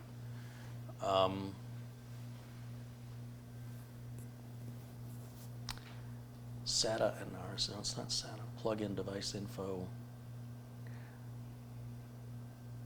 So both of these are running at generation 3x4. Remember I said both slots on some motherboards, one slot runs at half the speed.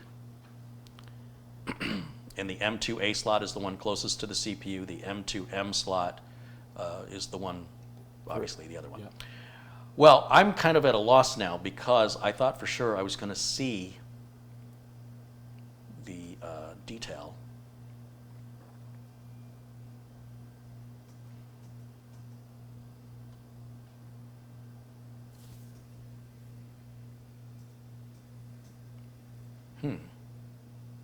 Well, first of all, I want this to be boot option 3.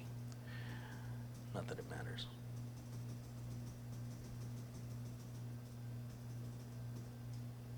And then we'll save and exit.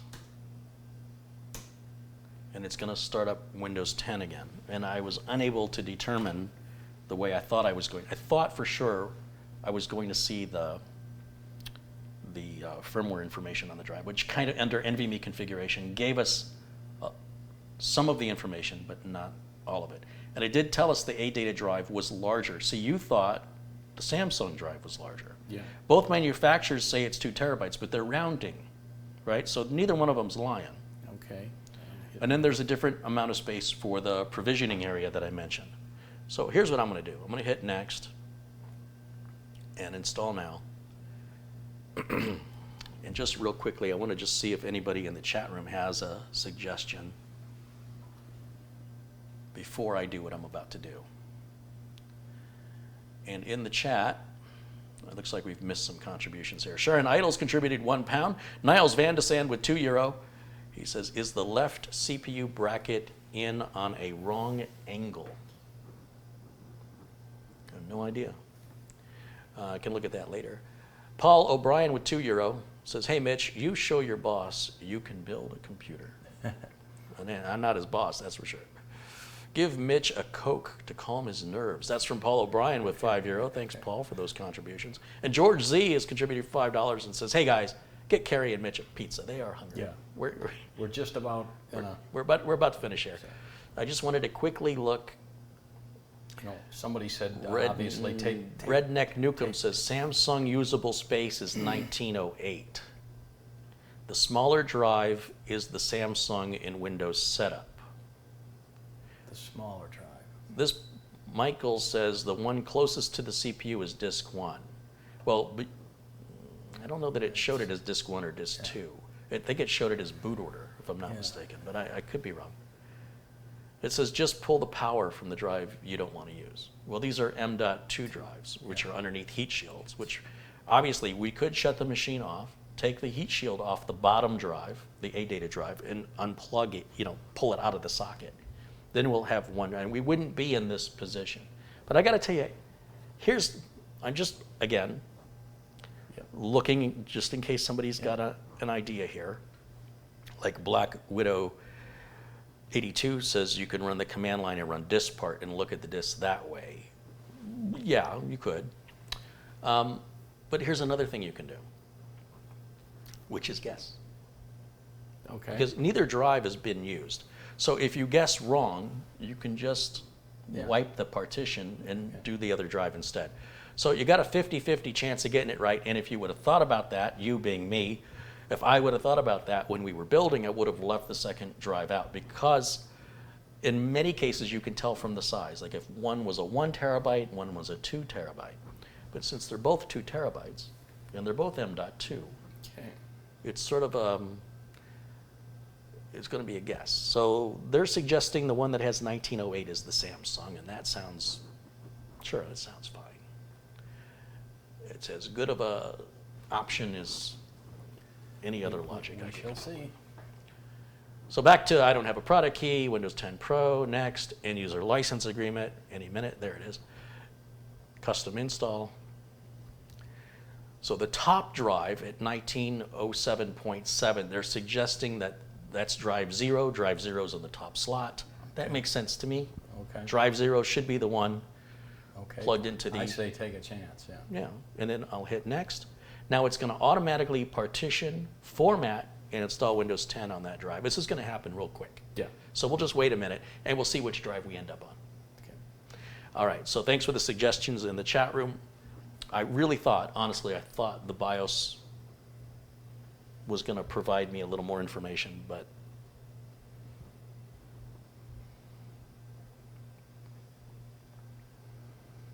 Would that be a suggestion, not that Microsoft would listen, but how it did come up, drive 0 or drive 1, where Microsoft would say, can't you, instead of 0 and 1, can't you put, this is... the name of the drive. Yeah, this is the name of the... Samsung, and this is the ADATA.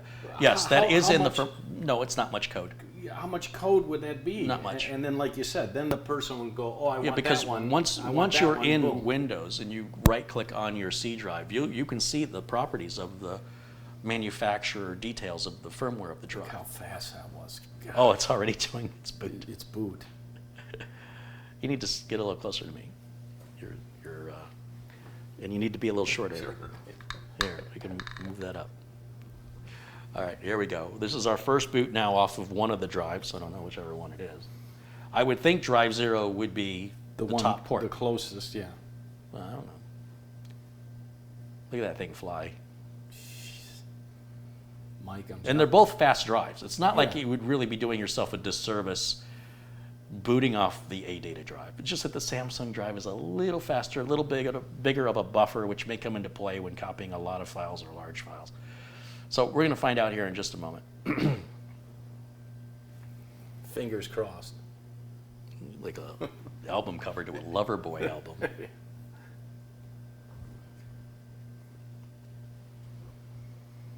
Because once this boots up, then you'll be able to see go into disk management or whatever. Well, or- one drive won't be visible. We're only going to have a C drive. oh, okay. We won't be able to see the other drive because it remains unpartitioned Right. and unformatted. Formatted. So when Windows comes up, I can click on the little yellow folder at the bottom of the desktop, and then right-click on the C drive and go to Properties. Then I can click on the Hardware tab, and it'll tell us the manufacturer's name. Look how fast that was. Wow. Yeah, we just did a full install of Windows Yeah, 10. remember the old days? That thing would take hours just. Well, you'd be waiting to insert disk 2, Two. wait to insert disk 3. Yeah. United States. So what I'm going to do, I have to make this larger for us on this side of the screen to see. So Okay. US keyboard, no secondary layout. Again, I'm not going to hook up to the internet. This card has built-in Wi-Fi. Right down here it says I don't have Yeah. internet. Click on that. And it's basically asking you again, do you have internet? Do you want to continue with limited? Yes, I I do. want what they're calling a limited account. We call an offline account. Mike? Oh yeah, I guess this will be for Mike. Enter, enter. And you know, I turn all this off except for location setting. I like location setting because you Yeah. can say, you know, where's pizza near me, or your time zone can be set automatically. I have to say no to this twice. But that was the fastest install It of was Windows 10 Pro pretty quick. I've ever seen. It's Yeah. pretty quick. Yeah. And in just a minute here, we'll be right up at the desktop, and we'll know. Do you want to put any money on it? $5. Yeah. I just think, you know, there needs to be some skin in the game here. Yeah. How many people in the chat room are willing to pony up? Make your predictions now, ladies and gentlemen. Did I install on the Samsung or the A-Data? Come on, come on. Everybody's so quick to correct me and tell me when I'm right and I'm wrong. Let's see if they can predict it ahead of time. They got a 50-50 shot. Right.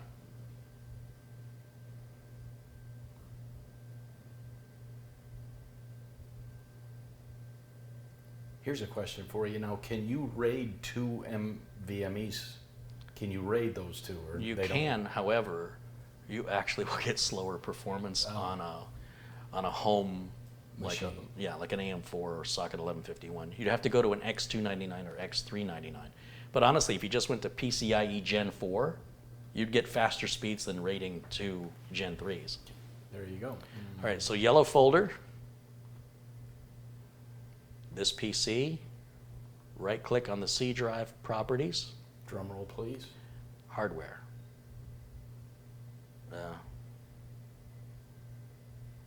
Wait a minute, it's showing me both drives. Confused.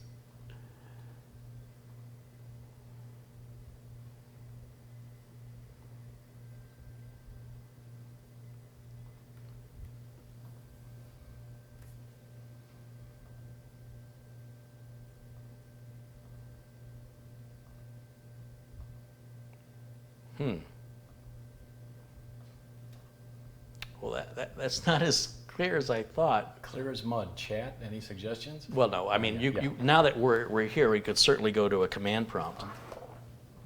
I'll start this right-click and go to Run as Administrator. And then I'll type in disk part. We're going to go old school here. And then we're going to just type in list disk, and it should show us all the drives that are installed. It says disk 0 is,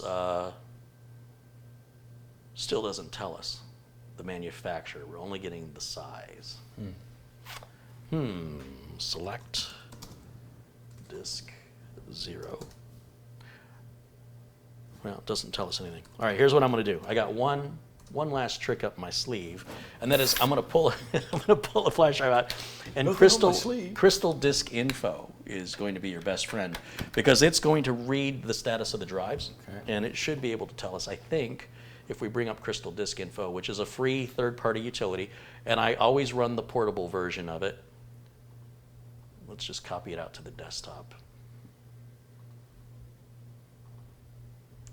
And we'll run Disk Info 64. And it's saying the drive C is the A-Data drive. So we have installed on the wrong drive. Which No, was- wait a minute. Wait, Oh. I take it back. I might be wrong here. Disk 1 is Samsung SSD 970 at 2000.3 gigabytes. Total host reads 0, total host writes 0. That's for disk 1, which you notice doesn't have a drive letter. Okay. So we installed on the wrong drive. Drive 0 was actually the second M.2 slot. Oh. And we've installed on the A-Data drive, you can see it says we've written Yeah. 948, or I'm sorry, 1100 gigs, Yeah. and we've read back 948 gigs. It's been powered on 8 times, Okay. and it's been on for a total of 2 hours. So we installed on the incorrect drive. You want to see how I fix it? Yeah. All right. So I'm going to just turn the machine off. Just hit the power button, cycle it down. Again, this is super easy to fix. And I think that it's it's a pain in the butt, but an opportunity to, Show. Yeah. to learn something that I don't normally, Do.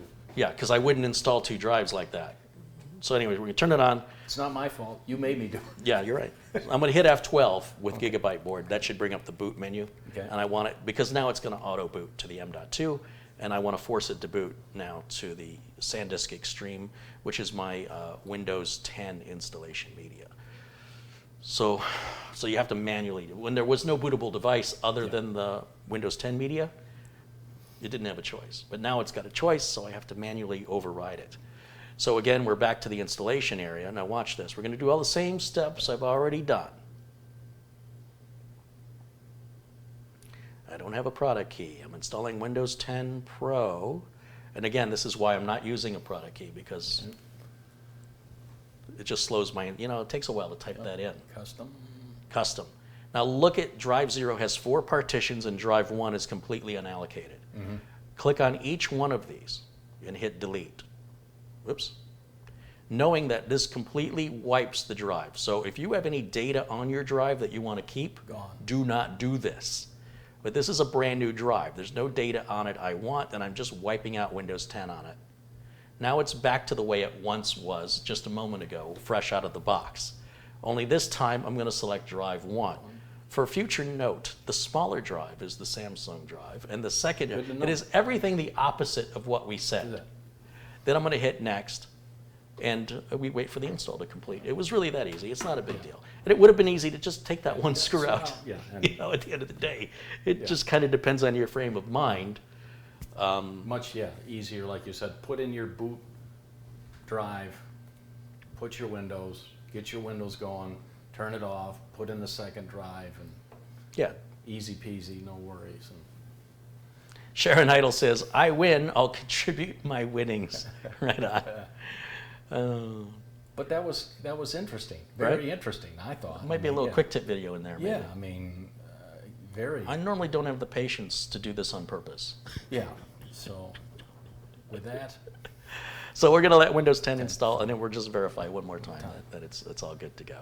Again, you'll get an opportunity to see how fast Windows 10 is to install. And maybe you have a better understanding of why we recommend installing but only that A one data, drive. you got to admit that A data was It's loading quick. window was quick. It is quick, but the Samsung drive is quicker. Okay. Well, there are aspects where one drive can be a little bit quicker. I mean, we're probably talking milliseconds. But overall, for the difference, like they're both 2 terabytes, but the A data drive is $250, and the Samsung's drive is $420 right now. Ooh. So is it worth an extra $170 for the speed difference, which I mentioned is milliseconds? And you have used A data products. I mean, you're. I've never happy had a problem with any Right. solid state drive, ever. Me personally, and none of the customers I've worked for, whether it was a new build or something somebody else built that they brought to me for repair, I've never seen a bad solid state drive. That's not to say solid state drives don't exist. I mean, that they don't go bad. I just haven't, no one's brought me one. I haven't experienced one. That's all I'm saying. I think I'd rather like to keep the extra $160 in my pocket, and go with the A data. But Well, the Samsung Magician software does add some value, and the Samsung NVMe driver, but it's not adding $160 or $170 worth of value. It might be $30 or $40 worth of value. So, but everybody's got their own priorities. Yeah, Some people really want that Samsung name brand. Right. They don't. Some people might say that they didn't care for. what's the warranty on both? You said They're lifetime? all 5 years. Lifetime on the RAM, 5 years on every NVMe M.2 drive I've ever seen. It seems to be a universal thing across the industry. So 5 years. Now there is a different type of memory storage, and I didn't compare those. That might explain the price difference, like TLC versus MLC versus QLC. All right, one more time. Mike, I need to go full screen so I can see. Yeah, I spelled it correctly.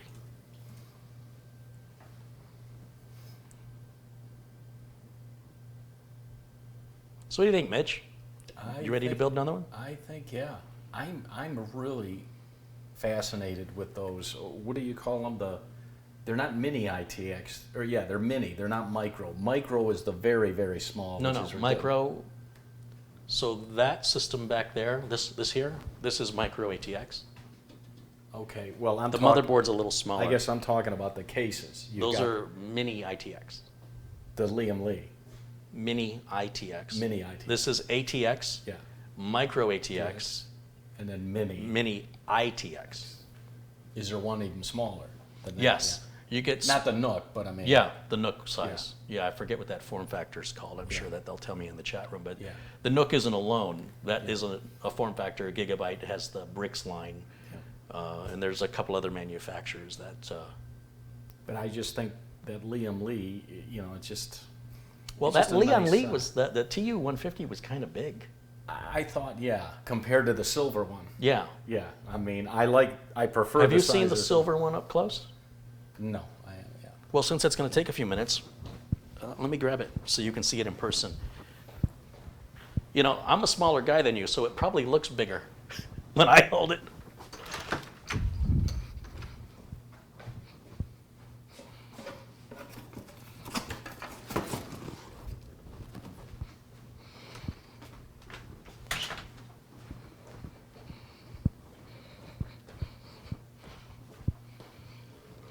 Yeah, it already booted. Yeah, the other one is just a little too big for me, but Let me go full screen so people can see how that looks compared to you. Let me go back to transform, fit to screen. There it is. So look how tiny that is, and put it up against like the 200R here. Well, we can take the flash drive out of there. that's a big. Here, let me just set it down like this.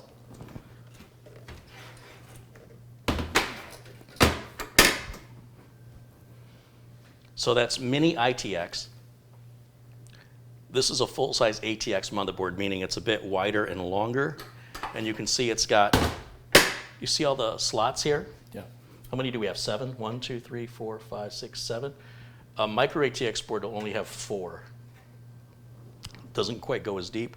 And this one only has 2. So you can put fewer bits inside of this. You Well, don't and have, the cable management's a problem, you know. but you're not putting as much in it. Right. You're not putting a liquid cooler in here. No, no. Can You're get not a putting full- any- Can you get a full-size graphics card, or not really? I mean. No. Mm-mm. You can put a graphics card in there, but you've got to be careful on the length. Now, there are, like the TU-150, the big brother to that, that accommodates larger cards. And then I have the N-Case M1. But the N-Case M1 is $215. Cool. But it allows for a liquid cooler, full-size graphics, Yeah. all in a case about that size. It's just better engineered, better thought out. However, you know, depending on what your needs are, this is intended to be portable. You can take it with you, Right. but just doesn't run on batteries. And you need to plug a monitor. So it's not a laptop, Right.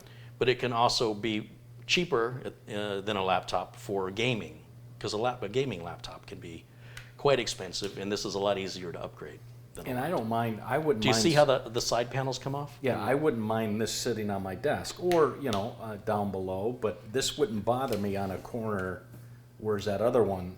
Yeah, but if you have simple needs, right? So you're not going to put 4 hard drives in that. No, no. But do you see how the side? I want you to figure out how those side panels come off. There's no tools required. Take a look at that. It's these clicky things. You gotta Turn the case sideways so you can see it. It's these clicky things. Do it. Just one side.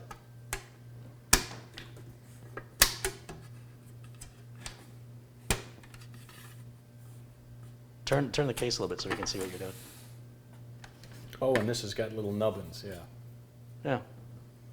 pretty. So it's slick. easy to get in there, Yeah, and it's very lightweight. yeah, but.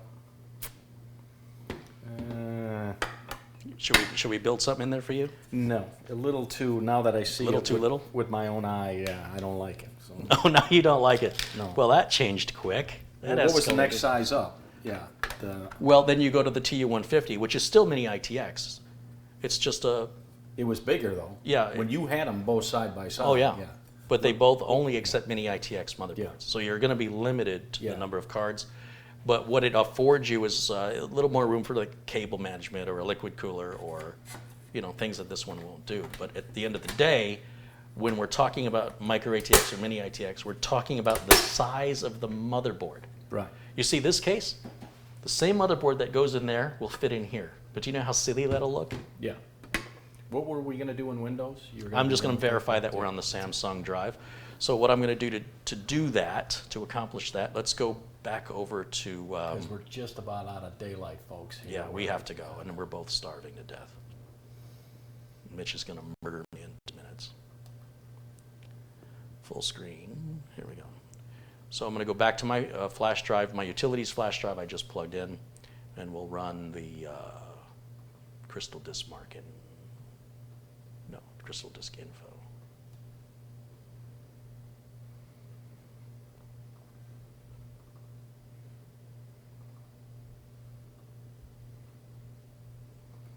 So again, the ADATA drive, you see up here I've got 3 choices. Yeah. It says disk 0, ADATA, disk 1, Samsung. Okay. And now the ADATA drive has no partition on it. Notice there's no drive letter. It just Right. says disk 0 Yeah. and 2048.4 gigs. And if I hover the mouse over the Samsung drive, it's drive C letter drive. C. Yeah. Right, that's what we're ultimately looking for. Which one is drive C? Yeah. If there's no drive letter, that means the drive has not been partitioned or it hasn't been formatted or both. And then finally, this D drive is the SanDisk flash drive that I plugged in. Yeah. So a little utility like that can make it easier. There's lots of other ways, but being live and unscripted and not planning for this and being hungry, Yeah. I'm not thinking probably as clearly. If you have suggestions on an easier method, please leave it in the comments below the video. Thank you for everybody who's watching. Let me give a shout out one more time to all the generosity that has come in during the broadcast. I'm going to turn this off and unplug this flash drive and put it over there. And then I will pick this up tomorrow where I will check for a BIOS update. I think there's probably been a newer BIOS. And we'll get the Samsung NVMe driver installed, the Samsung Magician software installed, make sure the Samsung drive has the current firmware. And Graphic card. yeah, the graphics card driver. Prime 95 will make sure if this heatsink isn't on straight, we'll know because our temps will be off the charts when we run Prime 95. And if that happens, to address the earlier question, if the brackets were level, see, I don't care right now. Right. If it stays cool like I'm expecting it to in Prime 95, then it's seated correctly. If it's not, then there's a problem. And we'll find out tomorrow. And, oh, I see Tony Waller was in there. I just now saw him for the first time. Hey, Tony. Here we go. My thanks to Maori, who's contributed $3. George Z, who's contributed $5. And Paul O'Brien with a couple of contributions. Niles Van de Sand and Sharon Idle, Jose and Veronica Lopez. Marty Yoel and Tom Jackson. Marty Yoel again with another contribution. Chris Mahoney and Bill Regan. Michael Dane. You know who Michael Dane is? Yeah. He's the man. Yeah, the man. And then there's George Z and Jensen's Bathrobe. Don Militis. What do you think? Is that Milides? Militis? I'm sure I'm butchering some of these people's names. I apologize. I'm doing the best I can. Ryan Grady, thank you for your contribution. Reverend John O'Toole. George Z again, Mira Ora, Thomas and Hugh Wong, David R. Officer, Neil McDonald with £2. I don't think I saw one earlier. Thank you, Neil. Jean-Marc Barrère and Nunman1962. Nunman gave us that great $50 contribution earlier. Nice. Joseph Panariello, Mira Ora again, JHP Hawaii Photo, Daniel Pexton and Colin G, and Abdul Azim Patel, Michael Bernier, Madi Yoel again, John Yasuda, and Rain One Full was the first contribution earlier, about 3 hours ago. Guys, thanks for hanging in there with us today and for joining us on a nice Monday. plug for my favorite band, of course, Toto. If you don't have their greatest hits, it's called 40 Tours Around the Sun. Their greatest hits, all remastered. Get it. What other greatest and play hits? it. What other greatest hits? What are the names Of who? of the greatest hits of Toto? How many can you name? Hold the Line, Hold the Line, Africa, Africa, Rosanna, Rosanna. Pamela. I don't know Pamela. Pamela? I've never heard it. Oh, 99. 99. I'll Be Over You. Never heard of it. Okay. What other ones? When Mitch finds out what more greatest hits Toto's had in the last 42 2 years. years, we'll get back to you. That's Yeah. one hit every Yeah. 10 years. Yeah. Another 8 years, it'll be another one. Yeah. Hold the Cane. Yeah. I love Toto. It's a great band. I love just teasing. We tease because we love. Yeah. And we're hungry and silly. So thanks everyone for tuning in. Great build, and I'm sure Mike will be very pleased when he gets it. And Well, he'll be pleased if I can get it out the door on time, yeah. which I have to ship it no Thursday. later than Thursday. So I've got to finish it up tomorrow, and then, well, as far as software and configuration, and then wire management, and then Yeah. if everything goes good, assuming it passes Prime 95 and the benchmarks look good, graphics card installed, drivers are installed, Samsung Magician, Uncle Carrie's Windows 10 optimizer, blah, blah, blah, blah, blah. Once all that's done, Yeah. I have to take it over to FedEx and get it shipped out to Of Mike's. course, Ron Hiller says Pamela is a great song. You're darn right, Ron. Of Toto, yeah, Pamela. I'll play that for Carrie in the car. on the way Maybe to I've pizza. heard it, but I don't recall a song called Pamela. I know Rosanna by Toto. What are they just like singing about girls' names? girlfriends. Well, at least they're real girls' names. You know, they asked Phil Collins, "What is a Susudio?" He's like, "It's a girl's name." They're like, "You've met somebody named Susudio?" He goes, "No, I made it up." So then it's nobody's name. Well, it's supposed to be. Yep. Okay, so that's clear. Yeah. So with that, we'll get out of here. Yeah, let's wrap it up. Thanks, guys, again for the contributions. Thanks to all my friends in blue for keeping it civil in the chat room and, you know, snuffing out the people looking to cause trouble. Really, they don't last long in the chat room when they're here to cause trouble. And I promise, gang, I won't be 2.5 months until I come back to Carrie's. We were just kind of locked down. Yeah, it was here in yeah. Arizona, Well, so. surprisingly, it's worse now, and the lockdown's not as tight. So Right. Go figure. In the meantime, Ron, you and I will talk. We'll follow up with what's going on with his build, and I'm going to follow up with videos as well, because I think there's a lesson in here that be learned with regards to things to consider if building with Yeah. AMD. And finally, again, to those of you who are not yet blue, I look forward to turning everybody in this chat room blue. I don't care how smart you are. I don't care how old you are, or what gender you identify with, or where you're from, or what your religion is. All I care about is whether or not you're a jerk. If you're a nice person, and I see that you're kind, and you're supportive, or you interact with others in the chat, I want to turn you blue, so identify you, and acknowledge you're a member of the a leading example of the types of folks we want to see in the community, that kind of behavior. Kindness. Yep. That's the disease that needs to go around. Kindness. So 2 guys from Michigan say, so long. Yeah, so we won't see you tomorrow, No. but I will finish up the build that we started tomorrow. And we need to go eat. Yeah. So again, thanks to everybody for watching. I'll see you all again very, very soon. And until then, Bye for now. bye for now.